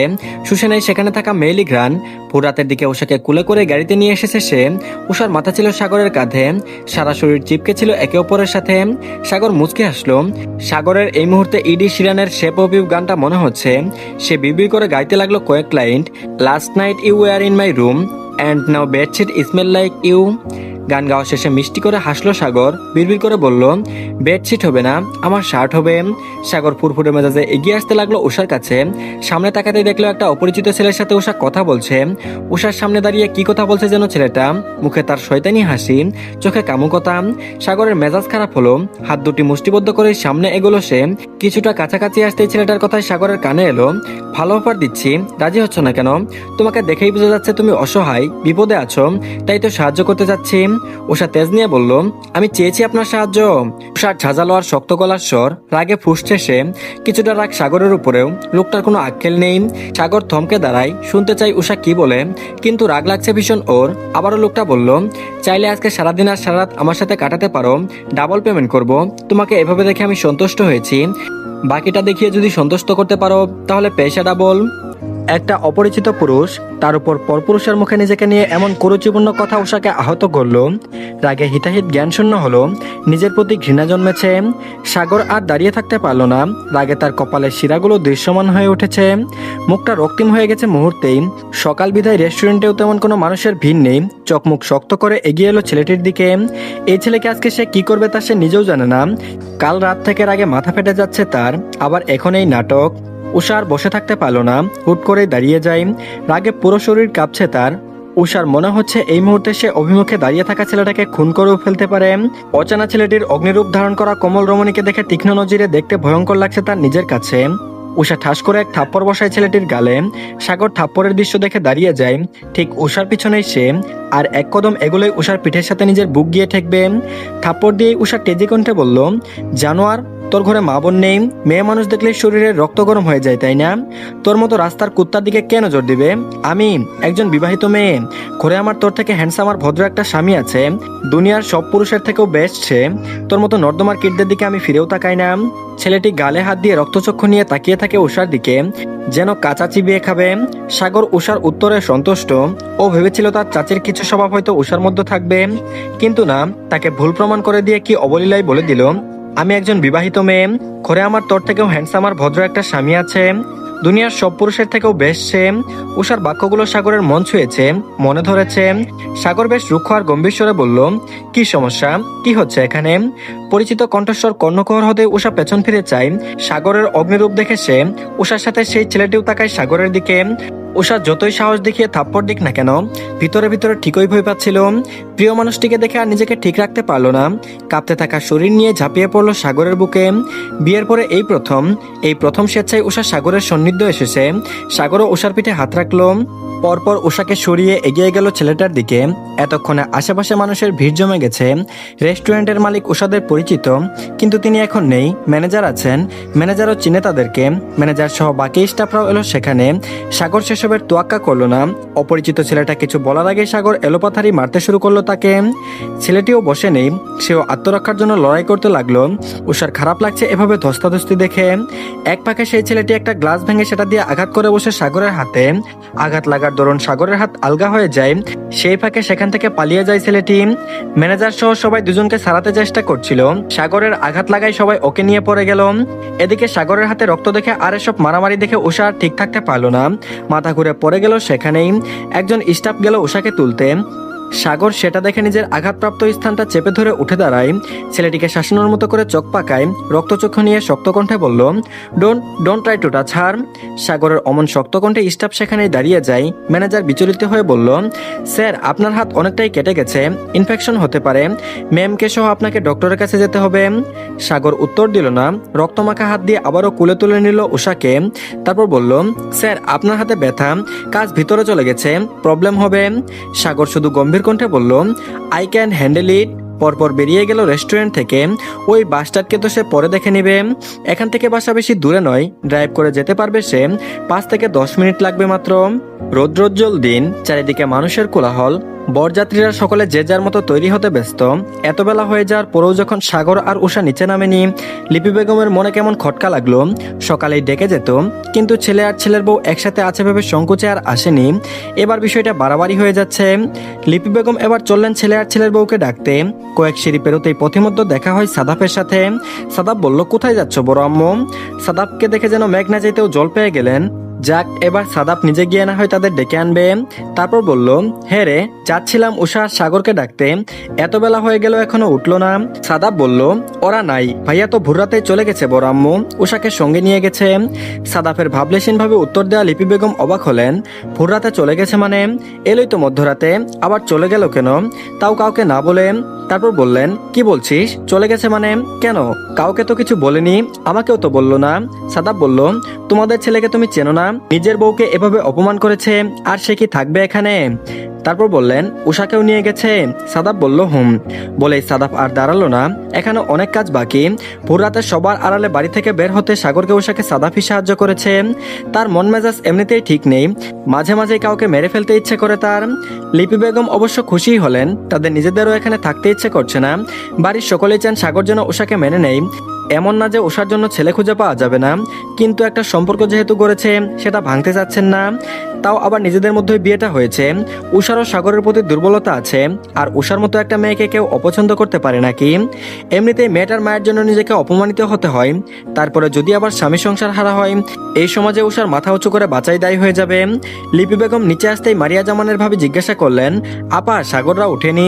লিপি বেগম কাচুমাচু করতে লাগলেন, তারপর কিছু একটা ভেবে বললেন, হ্যাঁ ভাবি, ওরা ঢাকায় চলে গেছে সকাল সকাল। অফিসে কি একটা জরুরি কাজ পড়েছে, যেতেই হবে। একা গেলে খাওয়া দাওয়া অসুবিধা। অসুবিধা, তাই উষাকেও সঙ্গে পাঠিয়েছি। সাদাফ আর রাফিদ দূরেই দাঁড়ানো ছিল।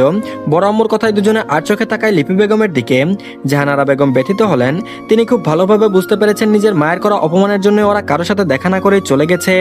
মেয়েটার কাছে ক্ষমাও চাইতে পারেননি, তার আগেই চলে গেল। জাহানারা বেগম অসহায় মুখ করে বললেন, আমাকে আর আমার মাকে মাফ করবেন আপা, আমার মা বুঝতে পারেননি, ওরা এ কারণে চলে গেছে আপা। বিশ্বাস করো আপা, আমি মেয়েটাকে কখনো পরের মেয়ের চোখে দেখিনি। এসব কি বলছেন ভাবি, বয়স্ক মানুষ বুঝেনি, মাপ চেয়ে আমাদেরকে লজ্জায় ফেলবেন না। সাগরের আর্জেন্ট অফিসের দরকার ছিল তাই চলে গেছে। জাহানারা বেগম বললেন, ভাবি আপনাকে ভাইজান ডাকছে, জলদি যেতে বলেছে। নাবিল ভুইয়া এসে তাড়া দিলেন লিপি বেগমকে। তিনিও জাহানারা বেগমের থেকে বিদায় নিয়ে চলে গেলেন। বেলা 11:30 পেরিয়েছে। আরিশা শাওনের সাথে আড্ডায় মশগুল। ছেলেদের সাথে তেমন মেশা হয় না তার, তবে আরাফের এই কাজিনকে বেশ মনে ধরেছে আরিশার। যেমন ভদ্র সভ্য তেমনই তার ব্যক্তিত্ব। শ্যামবর্ণের পুরুষের চালচলন আরিশাকে মুগ্ধ করেছে। দুজনের মধ্যে বন্ধুত্বপূর্ণ সম্পর্কও তৈরি হয়েছে। সাথে আবার ওর কাজিন রুহিও আছে। তিনজনে মিলে জমিয়ে আড্ডা দিচ্ছে। এসব দেখে এর আগে ফেটে যাচ্ছে সাদাব। জানা নাই একদিনের পরিচয় একটা ছেলের সাথে এত ক্লোজ হতে হবে কেন? আমাকে তো খুব জ্বালিয়ে মারে কোনো মেয়ের সাথে ফ্লার্ট করলে, তবে নিজের বেলায় ছাড় কেন? উঠানের এক কোণে বসে আড্ডা দিচ্ছিল আরিশারা। সেই মুহূর্তে ছাদ থেকে বাচ্চারা গাঁদা ফুল ছিটিয়ে দেয় আরিশাদের উপর। রুহি আর শাওন অন্য পাশে বসার কারণে তাদের উপরে ফুল না পড়লেও গায়ে পড়েছে। ইস আরিশা, তোমার চুল তো একদম ফুলে পরিপূর্ণ হয়ে গেছে, দেখতে খুব কিউট লাগছে। আরিশা বলল, কি বলছো রুহি আপু, চুলে কি বেশি ফুল পড়েছে? রুহি বলল, হ্যাঁ। আরিশা বলল, মা আমাকে একটু সাহায্য করো না, আমার চুল খুব সেনসিটিভ, চোট লেগে যাবে, পরে চুল ছিঁড়ে যাবে অনেকগুলা। সেই মুহূর্তে রুহির ডাক পড়ে। রুহি আর সেখানে থাকে না, চলে যায় নিজের মায়ের কাছে। আরিশার অসহায় ভাব দেখে শাওন বলল, তুমি চাইলে আমি হেল্প করতে পারি আরিশা। আরিশা যেন এটাই চাচ্ছিল। সৌজন্যমূলক হাসি দিয়ে বলল, তুমি হেল্প করতে চাও, বেশ করো তাহলে, তবে পারবে তো? শাওন হেসে বলল, I will try my best Arisha, যদি ভুল হয় তাহলে তুমি শিখিয়ে দিও। আরিশা মুচকি এসে মাথা নাড়ায়। শাওনের এই কোমল দিকটাই তার খুব ভালো লেগেছে। দূর থেকে সবটাই দেখছিল সাদা আর রাগে ফুঁসছিল। যেই শাওন আরিশার চুলে হাত দিল, নিজেকে আর নিয়ন্ত্রণ করতে পারল না সাদাব। হয়তো নিয়ন্ত্রণ করার চেষ্টাও করলো না সে। সাদাব হন্তদন্ত হয়ে ছুট লাগায় আরিশার দিকে। শাওনের হাতটা খপ করে ধরে ফেলে মুহূর্তেই। হাতে বাধা পড়ায় কিছুটা অবাক হয় শাওন। পাশ ফিরে তাকাতেই দেখে সাদাবকে, আর সাদাবকে দেখে শাওন এবং আরিশা দুজনেই অবাক হয়। তারপর বলল, তোমার কাজিন সাদাব, তোমার ব্যাচমেট যে? আরিশা মুচকি হেসে বলল, সাদাফের ফর্সা মুখটা রক্তিম হয়ে আসে। তুমি করে কথা বলা হচ্ছে, দাঁড়া বেটা, দেখাচ্ছি মজা। সাদাবের চোখে মুখে রাগের আভাস স্পষ্ট, আর আচরণের শাওনের কিছুটা সন্দেহ হয়। তারপর বলল, কি হয়েছে ছোট ভাই, তুমি ঠিক আছো? তোমাকে দেখে তো ঠিক লাগছে না। এই কথাটা যেন সাদাফের রাগে ঘিডালার মতো কাজ করলো। সে শাওনকে পাশ কাটিয়ে আরিশার দিকে একটু ঝুঁকে আরিশার হাতটা খপ করে ধরে ফেলে। পরপর এক ঝটকায় টান দিয়ে দাঁড় করায়। সাদাফের আচরণে আরিশা হকচকিয়ে ওঠে। কি হচ্ছে বুঝতে পারছে না সে। সাদাফ আরিশার হাতটা নিজের হাতে পুরো শাওনের দিকে ফিরে তাকায়। তারপর চিবিয়ে বলল, if you don't mind we want privacy please. সাদাফের এমন রাজবাড়ি স্বরে বলা কথায় শাওন অপমানিত বোধ করলো, সাথে কিছুটা বিচলিতও হয়। শাওন বসা থেকে দাঁড়িয়ে যায়, আরিশার মুখের দিকে কয়েক সেকেন্ড তাকিয়ে থেকে বলল, শিওর।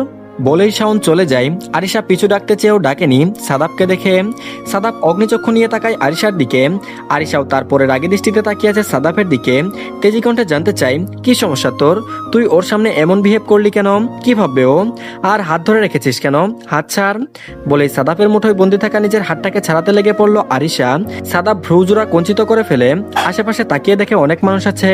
সাদাব আরিশাকে নিজের গায়ে সর্বশক্তি দিয়ে টানতে থাকে আর হিসিয়ে বলল, বাবা ও বলে ডাকা হচ্ছে। কি এমন করার কি আছে?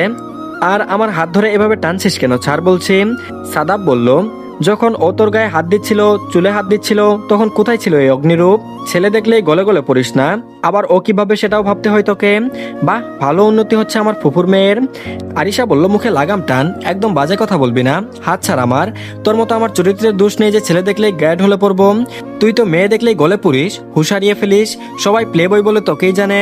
সাদাব বলল, আরেকটা বাজে কথা বলবি তো এখানেই জানে মেরে দেব। আরিশা আর কথা বাড়ালো না। যতই সে প্রতিবাদী হোক, ছেলেদের রাগকে ভয় পায়, বিশেষ করে নিজের ভাইদের রাখতে দেখলে এমনিতেই গুটিয়ে যায়। তার উপর সাদাফের এমন রাগ সে আগে দেখেনি। তারপর বলল, কিরে সাদাব, ওকে এভাবে টানতে টানতে কোথায় নিয়ে যাচ্ছিস? মাঝপথে রাফিদের কথায় কিছুটা অপ্রস্তুত হয় সাদাব। সাদাব বলল, এই তো ভাইয়া, আমার পাঞ্জাবিটা একটু কুচকে গেছে, ওকে দিয়ে ইস্ত্রি করিয়ে নেব। রাফিদ বলল, কই, আমি তোর সাথে ছিলাম, তোর পাঞ্জাবিও দেখলাম, কুচকে যায়নি তো। আরিশা ভেংচি কেটে বলল, একটা পাঞ্জাবি ইস্ত্রি করে দেওয়ার জন্য এত রাগ? আমি করবো তোর পাঞ্জাবি আয়রন, স্বপ্নেও না। রাফিদ হেসে বলল, যা যা ভাইয়ের সেবা কর, ভাই তো রেগে আছেন।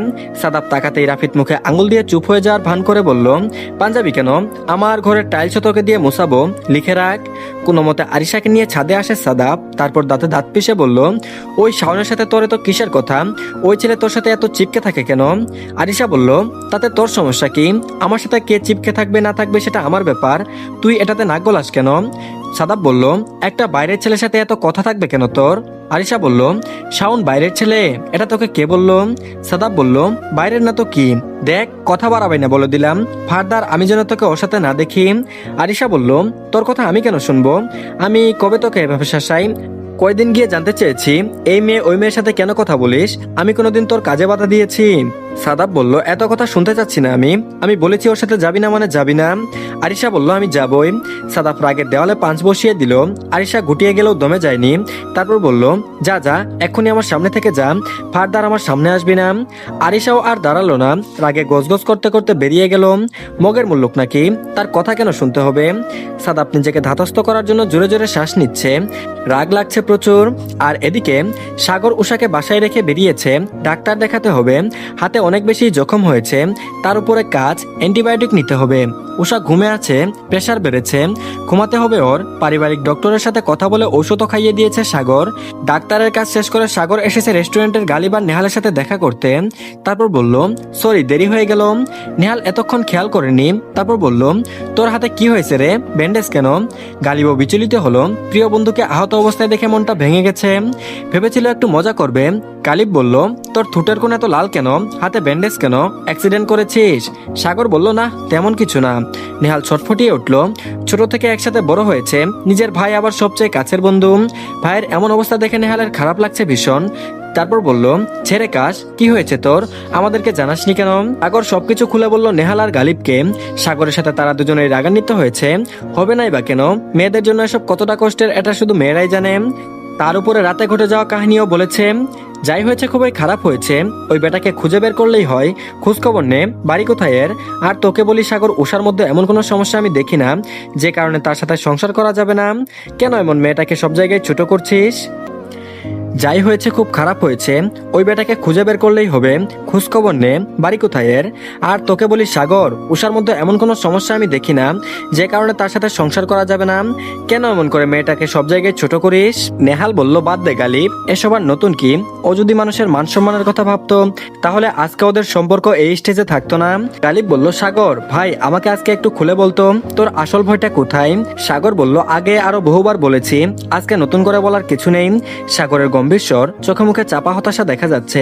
গালিব বলল, তুই যেসব কথা বলেছিস সেসব আমার কাছে যথেষ্ট মনে হয়নি। নেহাল বলল, কি রে ভাই গালিব, তুইও ওর পেট থেকে জীবনে কথা বের হবে?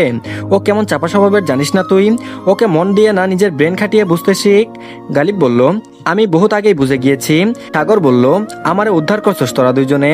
তিন বন্ধু একসাথে বসে আড্ডা দিচ্ছে, রাত তখন 9টার কাছাকাছি। গালিব ফোন স্ক্রল করছিল, হঠাৎ নিউজ ফিডে ছোটনের একটা পোস্ট নজরে পড়ে। ছোটন কভার ফটো আপলোড করেছে, সেখানে ছোটন তার বউয়ের মুখ দেখছে আয়নায়, আয়নার মধ্য দিয়ে দুজন দুজনের দিকে তাকিয়ে আছে। দুইজনের মাথার উপরে একটা নেটের পাতলা লাল রঙের দুপাট্টা, যেটা দিয়ে দুজনের মাথা ঢাকা। সেই ছবি আপলোড করে ক্যাপশন দিয়েছে, বউ। গালিব সেটা দেখে তারপর দুই বন্ধুর দিকে এগিয়ে দেয় নিজের মোবাইল। তারপর বলল, দেখ মামাই কি ছবি আপলোড দিয়েছে আর ক্যাপশনে কি লিখেছে। নেহাল ছবিটা দেখে খুশি হলো, হাসি হাসি মুখ করে বলল, মাশাআল্লাহ সুন্দর দেখাচ্ছে, কিন্তু তুই চোখমুখ এমন বানিয়ে রেখেছিস কেন? সাগরেরও এক কথায়, মামা তার বউ নিয়ে ছবি আপলোড দিয়েছে, তোর প্রবলেম কোথায়? নেহাল বলল, শালা তোর মতো বিবাহিত পুরুষ কি বুঝবে সিঙ্গেল জীবনের হতাশা? সমস্যা না কোনো আমার, ক্যাপশন দেখ কিভাবে বউ লিখেছে। সাগর চোখ ছোট ছোট করে তাকায় গালিবের দিকে, তারপর বলল, বউ নিয়ে ছবি আপলোড দিয়েছে, বউ লিখবে না তো কি লিখবে? গালিব বলল, আমরা কি বলেছি এটা ছোটন মামার সতীন? গালিব কপাল চাপড়ায়, তারপর বলল, তুই আর ঠিক হবি না গালিব। গালিব দুষ্ট হেসে ছবিটা কমেন্ট করে, তো আমরা কখন বললাম এটা আপনার সতীন?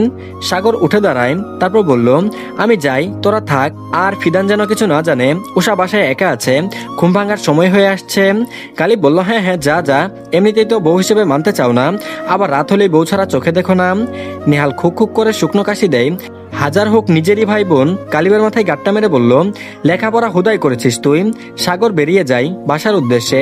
সাগর চলে যাওয়ার প্রায় 25-30 মিনিট পরে ছোটনের কল আসে গালিবের ফোনে। তারপর বলল, কি ব্যাপার বর্মশাই, খুব তো বিয়ে নিয়ে লাফালাফি চলছে, তা এখন কোথায় আছো? এখনো বইয়ের আঁচলের তলায় মুখ ঢাকনি? নেহালের কথা শেষ করার সাথে সাথেই পাশ থেকে গালিব বলল, ধুরু বেটা, আজকে রাতে আঁচলের তলে মাথা লুকায় না, উল্টো আচো। চুপ থাক তুই, মুখ খুলে অশ্লীল কথা বের হয় তোর মুখ থেকে। নেহালের কথাকে অগ্রাহ্য করে ছোটন গালিবের উদ্দেশ্যে বলল, গালিব বাপ আমার তো বাসর ঘরে ঢুকতে ভয় লাগছে, লজ্জা লাগছে।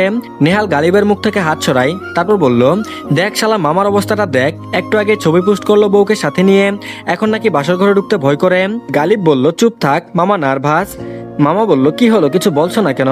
আমার কেমন লাগছে, একটা মেয়ের সাথে এক রুমে থাকবো, তাও জীবনের প্রথম। লজ্জা লাগছে আমার, সকালে ভাই ভাবির সামনে আপার সামনে কিভাবে যাব, সবাই বুঝে যাবে আমি বাসর করেছি। ছোটনের কথায় গালিব ভ্রু কুচকালো, দুষ্টুমি স্বরে বলল, যখন বিয়ে করার জন্য পাত্রী দেখেছিলে তখন লজ্জা করলো না? পাড়া প্রতিবেশী সহ 14 গোষ্ঠীকে জানিয়ে যে বিয়ে করলে তখন লজ্জা লাগেনি, আর এখন বাসর ঘরে যেতে তোমার লজ্জা লাগে? নেহাত তুমি আমার 2 বছরের বড়, আর সম্পর্কে মামা হও, তাই তো মুখটা সামলে রেখেছি, নয়তো দেখতে মেয়েদের মতো এত ঢং না করে ঘরে ঢুকে পড়ো। ছোটন বলল, বলছিস তোরা? গালিব বলল, না আমরা না, আমাদের ভূত বলছে। এসব বাত আগে বলো, সবে মাত্র 10টা বাজতে চললো, এখনই তোমাকে বাসর ঘরে ঢুকতে দিচ্ছে কেন? মজা নিস না, প্যারায় আছি। আচ্ছা রাখছি, পরে কথা বলবো। গালিব বলল, এই মামা শোনো। গালিবের ডাকে থামে ছোটন, তারপর বলল, কি বলবি বল। গালিব বলল, শুনো, বাসর ঘরে ঢুকার পরে চারপাশের পরিবেশ পরিস্থিতি অনুকূলে থাকবে না, কিন্তু নিজেকে স্ট্রং থাকতে হবে, বুঝলে? ছোটন বলল, হুম। নেহাল গালিবের দিকে সন্দেহের দৃষ্টিতে তাকায়, তারপর বলল, তুই কিভাবে জানলি? গালিব না বুঝার ভান করে বলল, কোনটা? নেহাল বলল, পরিবেশ পরিস্থিতি অনুকূলে থাকে না এটা। গালিব দুষ্টু হেসে মাথা চুলকায়। আর এদিকে সাগর বাসায় ফিরে দেখে উষা ড্রয়িং রুমে বসে সোফায় বসে টিভি দেখছে। সাগরকে দেখে উঠে দাঁড়ায় উষা, সাগরের সামনে গিয়ে বলল, আমাকে একা বাসায় রেখে কোথায় চলে গিয়েছিলেন আপনি? সাগর দরজা লক করেছিল উল্টো দিক ঘুরে। উষার মিহি কণ্ঠে পিছন ফিরে তাকায় সে, নিজের হাত উঁচু করে ধরে দেখায় উষাকে হাতের জন্য ট্রিটমেন্ট নিতে। ছোট্ট জবাব, কিন্তু উষার কলিজা নাড়িয়ে দেওয়ার জন্য যথেষ্ট। ক্লান্ত শরীরে সাগরের পুরুষালী স্বর, তার উপরে চাপা রাগের সংমিশ্রণ। উষার মনে মনে অপরাধবোধ কাজ করে, তার জন্যই তো সাগর ভাইয়ের এই অবস্থা। উষা কিছু বলার আগে সাগর নিজের হাতে থাকা খাবারের ব্যাগটা এগিয়ে দেয় উষার দিকে। উষা ভ্রু কুচকে তাকায় সাগরের দিকে। সাগর বলল, খাবার আছে এখানে, গরম করে খেয়ে নে। উষা বলল, আপনি খাবেন না? সাগর বলল, হুম। উষা ভয়ে ভয়ে বলল, কখন? কিছু মনে না করলে একটা কথা বলি। সাগর নিজের ঘরের দিকে যাচ্ছিল, উষার কথা শুনে মাঝপথেই দাঁড়িয়ে যায়, গম্ভীর স্বরে বলল, কি কথা? উষা দুনামোনা করতে থাকে। উষার মুচড়ামুচড়ি দেখে সাগর বিরক্ত হয়, তারপর বলল, কি বলবি বলে ফেল। উষা বলল, না মানে বলছিলাম খাবারটা আমরা একসাথে বসে খাই। সাগর কিছুক্ষণ তাকিয়ে থাকে উষার মুখের দিকে, তারপর কি মনে করে বলল, আচ্ছা খাবার রেডি কর, আসছি আমি। আর এদিকে বিয়ে বাড়ির চারিদিকে বাচ্চাদের হই হুল্লোড়, কেউ উঠানে বসে আড্ডা দিচ্ছে, তো কেউ ঘরে বসে আড্ডা দিচ্ছে। তরুণ তরুণীরা ছাদে বসে আড্ডা দিচ্ছে। ছাদের এক কোনায় আরিশা, শাওন, রুহি, আবিদ, মিলিরা বসে আছে। রাফিদ আর সাদাফের খোঁজ নেই। ইতিমধ্যে তুহিন সাহেব দুজনের খোঁজ করছিলেন, কিন্তু পাননি। গতকাল আবার বউ ভাতের আয়োজন করা হবে, আরাফ একা হাতে সব সামাল দিচ্ছে। এবেলায় সাদা পাশে উপরে ছাদের এক কোনায় শাওনের সাথে আরিশাকে দেখতে পেয়ে মেজাজটাই বিগড়ে যায়, কিন্তু সকালের কথা সে ভুলে যায়নি। আর যাই হোক, অপমানের পরে আর সামনে যাওয়া যাবে না, তাই সে ছাদের অন্য পাশে চলে গেছে। রাফিদ আসলে দুজনে কাজে লেগে পড়বে। ছাদের উপরেও মানুষের বসার ব্যবস্থা করা হয়েছে। আরিশা কখন থেকেই সাদাবকে খুঁজছিল, সকালের ওই ব্যবহারের জন্য রিগ্রেট ফিল হচ্ছে। বিয়ে বাড়িতেও একটা কথা বলেনি ওর সাথে, আরিশা এত ডাকলো পাত্তাই দিল না। সাদাব উল্টো দিক হয়ে দাঁড়িয়েছিল। আরিশা গুটি গুটি পায়ে গিয়ে দাঁড়ালো সাদাফের পিছনে, ডান কাঁধে হাত রেখে নিজের অস্তিত্ব জানান দিতে চাচ্ছে। কারো হাতের স্পর্শ পেয়ে পিছনে তাকায় সাদাব। আরিশাকে দেখা মাত্রই মুখের পরিবর্তন ঘটে, ফ্রুজরা কুচকে ফেলে, পুরো আদলে ছড়িয়ে পড়ে বিরক্তের ছাপ। আরিশা দেখলো সবটাই, তারপর বলল, কিরে কোথায় ছিলি তুই? তুহিন মামা তোকে খুঁজছে কখন থেকে, তোকে দেখতে এমন দেখাচ্ছে কেন? সাদাব প্রত্যুত্তর করলো না, রাগী দৃষ্টি নিক্ষেপ করে পাশ কেটে চলে যায়। সাদাফের এমন আচরণে হতভম্ব হয়ে যায় আরিশা, ফের পিছু ডাকে, সাদাফ কি হয়েছে তোর, এমন করছিস কেন, কথার উত্তর দিচ্ছিস না কেন? সাদাফ শুনলো সবটাই, কিন্তু জবাব দিল না। সাদাফের এমন আচরণে অনেকটাই হার্ট হয় আরিশা, অভিমানের চোখে জল আসে। ছোট থেকে একসাথে বড় হয়েছে দুজনে, অনেক ঝগড়া হলেও কখনো বন্ধ করেনি কথা। আজকে হঠাৎ এমন আচরণ মেনে নিতে পারলো না। ব্যথিত হৃদয় নিয়ে আর বসলো না আড্ডায়, নিজের রুমের দিকে পা বাড়ালো। আর এদিকে উষা খাবার নিয়ে বসে আছে। সাগর বের হলে দুজনে খেতে বসবে। ক্ষুধাও লেগেছে বেশ। দরজা খোলার শব্দে উষা পাশ ফিরে তাকায়, সাগরকে এমন অর্ধলগ্ন অবস্থায় দেখে সারা শরীরে বিদ্যুৎ খেলে গেল যেন মস্তিষ্ক ফাঁকা হয়ে গেছে উষার। লাজ লজ্জা ভেঙে একধানে তাকিয়ে রইল সাগরের দিকে। উষার তাকানো দেখে সাগর মুচকি হাসে, আস্তে আস্তে গিয়ে দাঁড়ায় ড্রেসিং টেবিলের সামনে। উষা তখনও একধানে তাকিয়ে আছে। সাগরকে দেখতে দেখতে আয়নাতে গিয়ে চোখ আটকায় উষার। দুজনের চোখাচোখি হয় মুহূর্তেই। চোখাচোখি হতেই সাগর চোখ মারে উষাকে। হক চকিয়ে ওঠে উষা, চারিদিকে এলোমেলো দৃষ্টি ফেলতে শুরু করে। তারপর কপট রাগ দেখিয়ে বলল, এসব কোন ধরনের অসভ্যতা? আপনি জানেন না আমি রুমে আছি? তাহলে এসব কি পরে বাইরে এসেছেন আপনি? সাগর অবাক হওয়ার ভান করে বলল, কি পরে বাইরে এসেছি? উষা বলল, এই যে উদম শরীরের কোমরে শুধু টাওয়েল জড়িয়ে বের হয়েছেন। সাগর উষার সামনে এসে দাঁড়ালো, ভাবলেশীন ভাবে বলল, তো? উষা মুহূর্তে চোখ ঢেকে ফেলে। সাগর তা দেখে স্মিত হাসে, তারপর বলল, পাগল আপনি? ঘরে কেউ এভাবে ঘুরে, তাও আবার একটা মেয়ের সামনে এভাবে দাঁড়িয়ে আছেন? সাগর বলল, ঘর আমার, ঘরের জিনিসও আমার, আমি কিভাবে বের হব না হব সেটা তোর থেকে জেনে নিতে হবে। আরেকটা মেয়ে আবার কি? তুই আমার বউ হোস, তোর সামনে আমি সর্বাবস্থায় থাকতে পারি। তুই আমার বউ হোস শব্দটা কর্ণকুহর হতে চোখের সামনে থেকে হাত সরায় উষা। ড্যাব ড্যাব করে তাকিয়ে থাকে সাগরের দিকে। সাগর ধপ করে উষার পাশে বসে পড়ে। উষা অবাক হয়ে ভ্রুজোড়া কুঁচকে ফেলে, তারপর বলল, কাপড় না পরে এভাবে বসে আছেন কেন? সাগর বলল, কাপড় পরবো না, খাইয়ে দে আমাকে।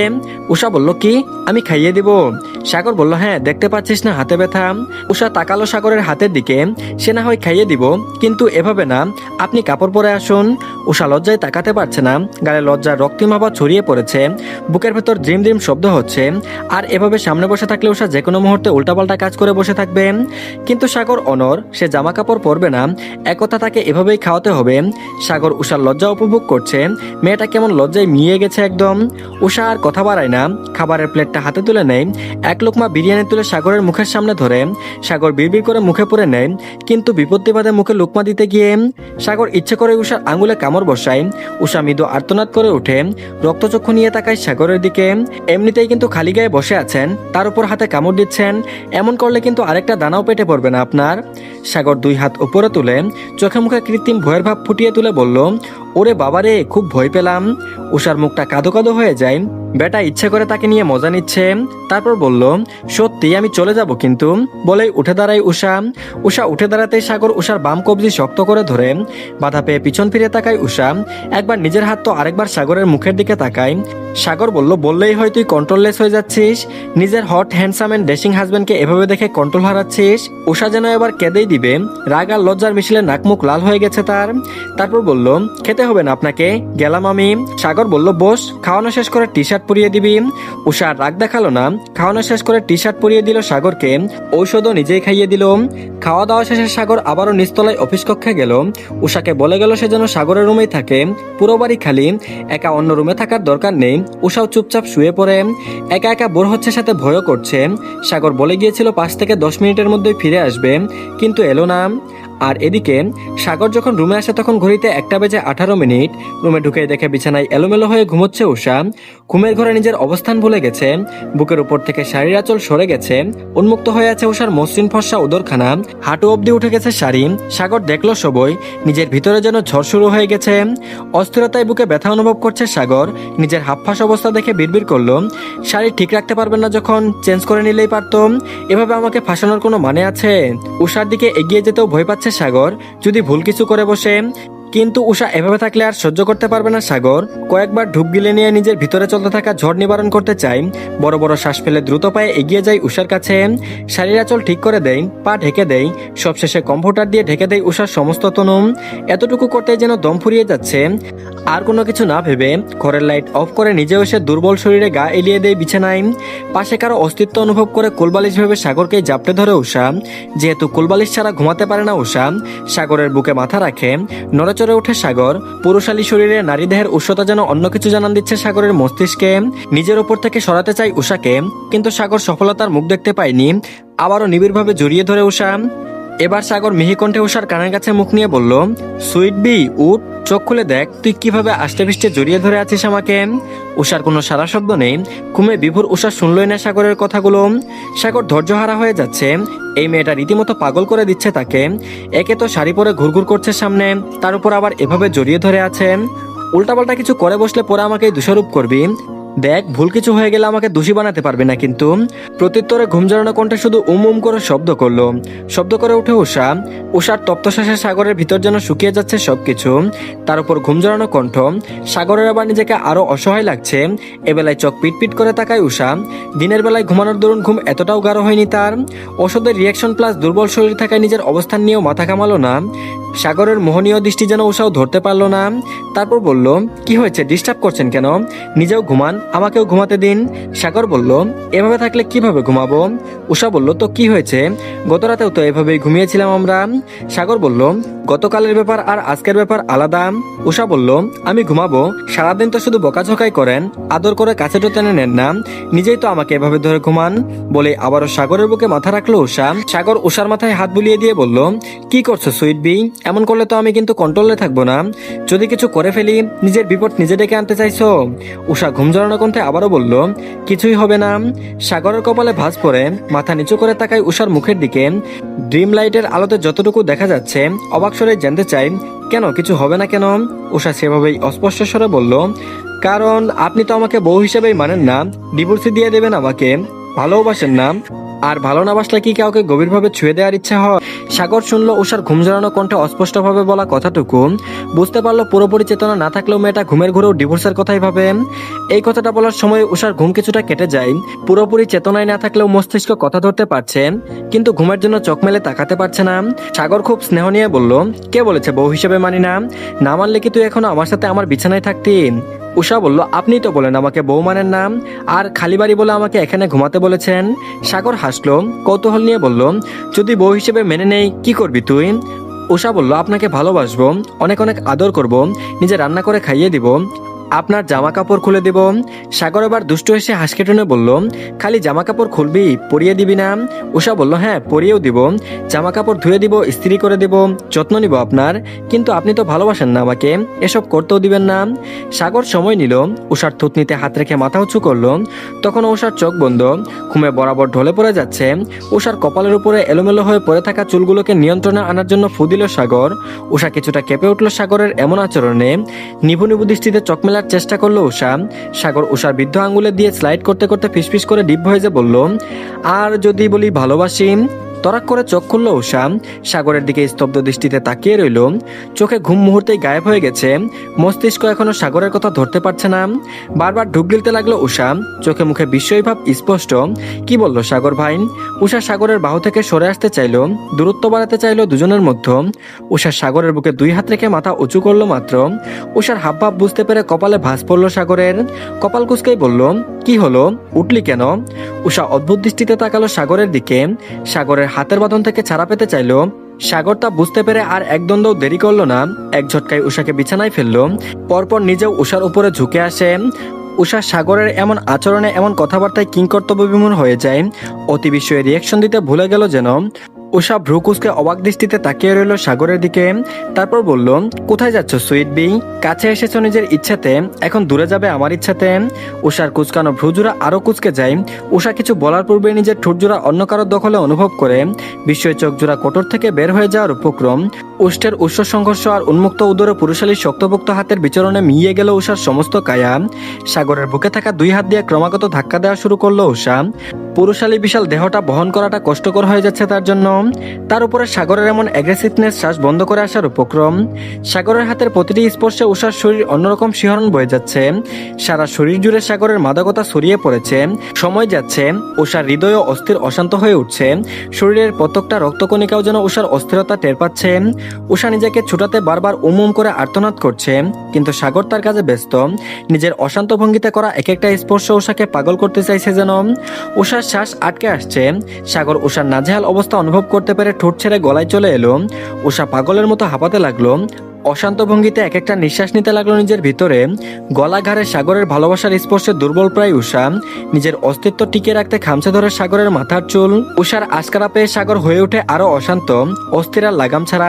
এবার শুধু স্পর্শ না, ছোট ছোট কামড়ও অনুভব করতে পারছে উষা। ব্যথায় চোখের কার্নিশ বেয়ে গড়িয়ে পড়ছে কয়েক ফোঁটা জল। কণ্ঠনালী থেকে বের হচ্ছে যন্ত্রণাময় সুখকর শব্দ। সাগর পাগল প্রায়। প্রিয়সীকে কাছে পাওয়ার নেশা যেন ছড়িয়ে পড়েছে সাগরের সমস্ত শরীরে। উষার ঘাড়ে শক্তপোক্ত কামড় দিয়ে মুখ তুলে সাগর নিজের মধ্যে কিছুটা দূরত্ব বাড়িয়ে পরখ করে উষার অবস্থা। উষা তখন সাগরের স্পর্শে অচল প্রায়, চোখ দুটি বন্ধ, নিঃশ্বাস নিচ্ছে অশান্তভাবে, বুকের ওঠানামা ক্রমশ বৃদ্ধি পাচ্ছে। সাগর দেখল তা, নিজেকে আর নিয়ন্ত্রণে রাখতে না পারে অশান্তভাবে টেনে খুলে ফেললো নিজের শরীরে জড়ানো টি শার্ট হাতে নিয়ে ছুঁড়ে ফেলে দিল মেঝেতে। আবারও উপরে তুলে ঝুঁকে এসে ডিপ ভয়েসে বলল, please sweet bee, response with me. অমন গভীর ভয়েসে কেঁপে ওঠে উষা, অশ্রুসিক্ত নয়নে পিটপিট করে তাকায় সাগরের দিকে। মুখ ফুটে বলতে চাই সে কিছু, কিন্তু সাগর সে সুযোগ আর দিল না। আবারও নিজের দখলে নিয়ে নেয় উষার ওষ্ঠজোড়া, সারা শরীর সাগরের দখলে। সাগর এবার হাত দিয়ে সরিয়ে ফেললো উষার আঁচল, যা কিছুক্ষণ আগে নিজেই যত্ন নিয়ে ঠিক করে দিয়েছিল। সাগর উষার ঠোঁট ছেড়ে আবারও উন্মুক্ত গলায় মুখ ডুবালো। ছাড়া পেতে উষা কম্পনরত স্বরে বলল, তে দেখুন। সাগর মাথা তুলে তাকায়, খুললাগা দৃষ্টিতে তাকিয়ে থাকে উষার দিকে। সাগরের এক হাত তখনও উষার পেটে ছুঁয়ে যাচ্ছে অসভ্য ভঙ্গিতে। সাগর ফিসফিস করে বলল, দেখছি তো। সাগরের এমন হাসকিশোর উষার ভিতরে আগুন লাগিয়ে দিচ্ছে যেন। সাগরকে বাধা দিয়ে বলল, এটা ঠিক না, আপনি এখনো আমাকে। সাগর উষার ঠোঁটে আঙুল চেপে ধরে বলল, হুশ। উষার বুকে ঠিক মধ্যখানে গভীরভাবে নিজের অধর ছোঁয়ায় সাগর। অমন গভীর স্পর্শে কাঁপনি দিয়ে ওঠে উষার সমস্ত শরীর। সাগর নিজেও অনুভব করে তা। তারপর সাগর মাথা উঁচু করে জানতে চাই, কোনটা ঠিক না এটা? সাগর আবারও ঝুঁকে সময় নিয়ে গভীরভাবে চুমু খায় উষার পেটে আর নাভিতে। উষা আর সহ্য করতে না পারে নিজের পেটে চেপে ধরে সাগরের মাথা আর চুল। সাগর আবারও মাথা তুলে জানতে চাই, নাকি এটা? উষা নিশ্চুপ, কণ্ঠনালী ভেদ করে কোনো ছন্দ বেরোচ্ছে না যেন। সাগর এবার উষার হাত থেকে চুল সরিয়ে নেই। উষা পায়ের কাছে শাড়ির অংশ টেনে তুলে হাঁটুর উপরে, তারপর ঝুঁকে চুমু খায় হাঁটুর নিচে। এবারেও জানতে চাই, নাকি এটা? Tell me sweet bee. Sagar আবারও ঝুঁকে আসে উষার উপরে, কানের লতিতে নিজের অধর স্পর্শ করে হাসকে টুনে বলল, আমাদের জন্য সব ঠিক, আর কোনো অজুহাত নয়। বলেই পাগলের মতো চুমু খেতে থাকে উষার ঘাড়ে, গলায় আর বুকে। সাগর আস্তে করে হাত রাখে উষার ব্লাউজের বুতামে। উষা ধরপড়িয়ে ওঠে। সাগরের হাতের উপরে হাত রাখে উষা। সাগর চুমু খায় উষার হাতের উল্টো পৃষ্ঠে। দুজনে যখন ভালোবাসার স্পর্শে দিন দুনিয়া ভুলে বসে আছে, ঠিক সেই সময়ে বেড সাইড টেবিলের উপরে পড়ে থাকা সাগরের ফোনটা বেজে ওঠে কর্কশ ধ্বনিতে। সাগর উষাতে এতটাই মত্ত যে ফোনের কর্কশ শব্দও তার ধ্যানভঙ্গ করতে পারল না। উষা আবার নিজের সর্বশক্তি দিয়ে দিল সাগরকে, কিন্তু বিন্দুমাত্র নাড়াতে পারল না তাকে। বারবার এভাবে তাকে বাধা দেয় মেজাজ বিগড়ে যায় সাগরের। চোখ মুখ গরম করে তাকায় উষার দিকে। উষা চোখ বন্ধ রেখেই বলল, আপনার ফোন বাজছে কখন থেকে? সাগর চোখ মুখ কুচকে তাকায় উষার দিকে। বিরক্তিতে তার মুখ তেতো হয়ে গেছে। বিড়বিড় করে বলল, এত রাতে আবার কে কল করবে? উষা ঝাঁঝালো কণ্ঠে বলল, দেখুন গিয়ে। সাগর উঠে আসে উষার উপর থেকে। সাগরের হাত থেকে ছাড়া পেয়ে নিজেকে ধাতস্থ করতে চায় উষা। নিজের ভিতরে জ্বলতে থাকা আগুন নেভাতে চায় সে। উষা যতই ভালোবাসুক, খারাপ কিছু হলো কিনা মুহূর্ত ব্যয় না করে কল রিসিভ করলো সে। তারপর বলল, হ্যাঁ বাবা, এত রাতে কোনো সমস্যা? সিজান ভুইয়া বলল, না না, সমস্যা না, সারাদিন কাজের জন্য খোঁজখবর নিতে পারিনি, অবসর ছিলাম না, এখন সময় পেলাম তাই কল করলাম। ঠিক আছো? ঠিকঠাক ভাবে পৌঁছাতে পেরেছো তো? সাগর বলল, হ্যাঁ আমরা ঠিক আছি। সিজান ভুইয়া বলল, উষা কোথায়? ও ঠিক আছে? সাগর ঘাড় ঘুরিয়ে তাকায় বিছানার এক কোণে দেয়ালের সাথে লেপ্টে থাকা কম্পনরত উষার দিকে। দুষ্ট হেসে বলল, হ্যাঁ ঠিক আছে। সিজান ভুইয়া বলল, ও কিন্তু এখন তোমার দায়িত্বে, দেখে রেখো ওকে। সাগর বলল, হ্যাঁ দেখেই রাখছি। তারপর বিড়বিড় করে বলল, তোমাদের মেয়েকে স্পেশাল ভাবে দেখাশোনা করছিলাম, তুমি কল দিয়ে সব ঘেটে দিলে, এখন আবার সেই মুডেও যেতে সময় লাগবে। সিজান ভুইয়া বলল, কি বলছো? বুঝতে পারছি না, জুড়ে বলো। সাগর বলল, বলিনি কিছু, ওদিকে সব ঠিকঠাক। সিজান ভুইয়া বলল, হ্যাঁ আচ্ছা তাহলে রাখছি। সিজান ভুইয়ার থেকে বিদায় নিয়ে আবারও বিছানায় এলো সাগর। উষার কাছে গিয়ে আস্তে করে ডাকে, সুইট বি। উষা নাড়াচাড়া করলো না, মটকা মেরে পড়ে রইল এক কোণে। সাগর বুঝলো তার হাত থেকে ছাড়া পেতেই উষার এই কাহিনী। আর ডাকলো না সাগর। এমন একটা মুহূর্তে কল দেয় ভালো হলো নাকি খারাপ হলো তা বুঝে পেল না সাগর। বাবা কল না দিলে হয়তো উষার অমতে একটা দুর্ঘটনা ঘটিয়ে ফেলতো। আবার এমন একটা মিষ্টি মুহূর্ত নষ্ট হয়ে যাওয়ার ভিতরটাও জ্বলছে। নিজেদের মধ্যে দূরত্বটা হয়তো কমে যেত কিছুটা। সামনে তাকাতেই দেখে সাগর কোমরে তোয়ালে জড়িয়ে আয়নার সামনে দাঁড়িয়ে আছে, হালকা ভেজা শরীর। উষা মোহনীয় দৃষ্টিতে তাকিয়ে রইল সাগরের দিকে। পরপর কিছু মনে হতে নিজের দিকে তাকায় উষা। রাতে ঘটে যাওয়া প্রতিটা ঘটনায় যেন চোখের সামনে ভেসে উঠছে। কম্ফোর্টার সরিয়ে নিজের শরীর দেখে ঘাড়ে গলায় চিনচিন ব্যথা অনুভব করতে পারছে সে। সাগর দাঁড়িয়ে দাঁড়িয়ে দেখে সবই কনফিউজ হয়ে উষাকে আরো কনফিউজ করে দিতে গতকালকে সেই একই গান ধরে, last night you are in my room and now my bedsheet smell like you. সাগরের বুকে এমন গান শুনে চিন্তায় মাথা ফেটে যাচ্ছে উষার। রাতে তো তাদের মধ্যে আর কিছুই হয়নি, তাহলে এমন গান গাওয়ার মানে কি? সাগর উষার দিকে তাকিয়ে লাজুক হাসি দিল। উদ্দেশ্য উষাকে ভরকে দেওয়া, হলেও তাই। উষা সাগরের এমন হাসি দেখে ডেব ডেব করে তাকিয়ে রইল। তারপর বলল, জলদি উঠে গোসল সেরে নে। উষা সন্দেহান দৃষ্টিতে তাকায় সাগরের দিকে, চোখ মুখ কাদো কাদো হয়ে গেছে তার। তারপর বলল, গোসল করব কেন? সাগর বলল, ও মা, গোসল না করলে কি করে হবে? ফ্রেশ হয়ে আয়, নিজেকে পবিত্র করে নে। উষা আর চিন্তা করতে পারলো না এত সহজে সে সাগরের কাছে সমর্পণ করবে না। নাকানি চোবানি খাওয়াবে, কিন্তু তার ঘুমের সুযোগ নিয়ে কিছু করেনি তো। উষা আর ভাবতে চাইল না, কৌতূহলী স্বরে জানতে চাইল, কাল রাতে কি আমাদের মতো কিছু হয়েছে সাগর ভাই? সাগর বলল, তুই বুঝতে পারছিস না? উষা বলল, না। সাগর বলল, তাহলে থাক, আর জানতে হবে না। উষা বলল, কালকে তো আমরা পরে ঘুমিয়ে গিয়েছিলাম। সাগর বলল, শুধু ঘুমিয়ে গিয়েছিলাম, আর কিছু করিনি। উষা বলল, হ্যাঁ, প্রথমে তো আপনি আমাকে। তারপর লজ্জা আর বলল না কিছু, চুপ হয়ে গেল সে। সাগর নাছরবান্দা, সে জ্বালাবে উষাকে। তারপর বলল, হ্যাঁ, তোকে কি? উষা লজ্জায় মুখ ঢেকে নিল। তারপর বলল, হয়েছে, আর লজ্জা পেতে হবে না, এবার আমাকে জামা কাপড় পরতে হেল্প কর। উষা নাক মুখ ফুলিয়ে তাকায় সাগরের দিকে। কেন? কাল রাতে তো নিজের হাতে টি শার্ট খুলেছিলেন, তখন হাতে জোর এসেছিল কোত্থেকে? সাগর অবাক হওয়ার ভান করলো, ভনিতা করে বলল, আমি কখন নিজে টি শার্ট খুললাম? তুই নিজেই তো খুলেছিস। দেখলি, বারবার বললাম আমাকে দোষারোপ করবি না, তাও আমার দিকে আঙ্গুল তুলছিস। উষা আর বলল না কিছু, চটপট বিছানা ছেড়ে উঠে দাঁড়ায়। পরপর বাইরে যেতে যেতে বলল, আপনি একটা অসভ্য সাগর ভাই, ভয়াবহ রকমের অসভ্য আপনি। সাগর উষার যাওয়ার পথে চেয়ে দুষ্ট হাসে। আর এদিকে গধূলি বেলা পশ্চিম আকাশের হলদেটে বর্ণের সূর্য লাল বর্ণ ধারণ করেছে। পূর্ব দিকের সূর্যটা একটু একটু করে হেলে পড়েছে পশ্চিম দিকে। সূর্যের জ্যোতি ফুরিয়ে চারিদিকে অন্ধকারের আভাস জানান দিচ্ছে। এই মুহূর্তে একটা রেস্টুরেন্টে বসে আছে সাগর, নেহাল, গালিব আর ফিদান। আলাপ চলছে বিভিন্ন বিষয় নিয়ে।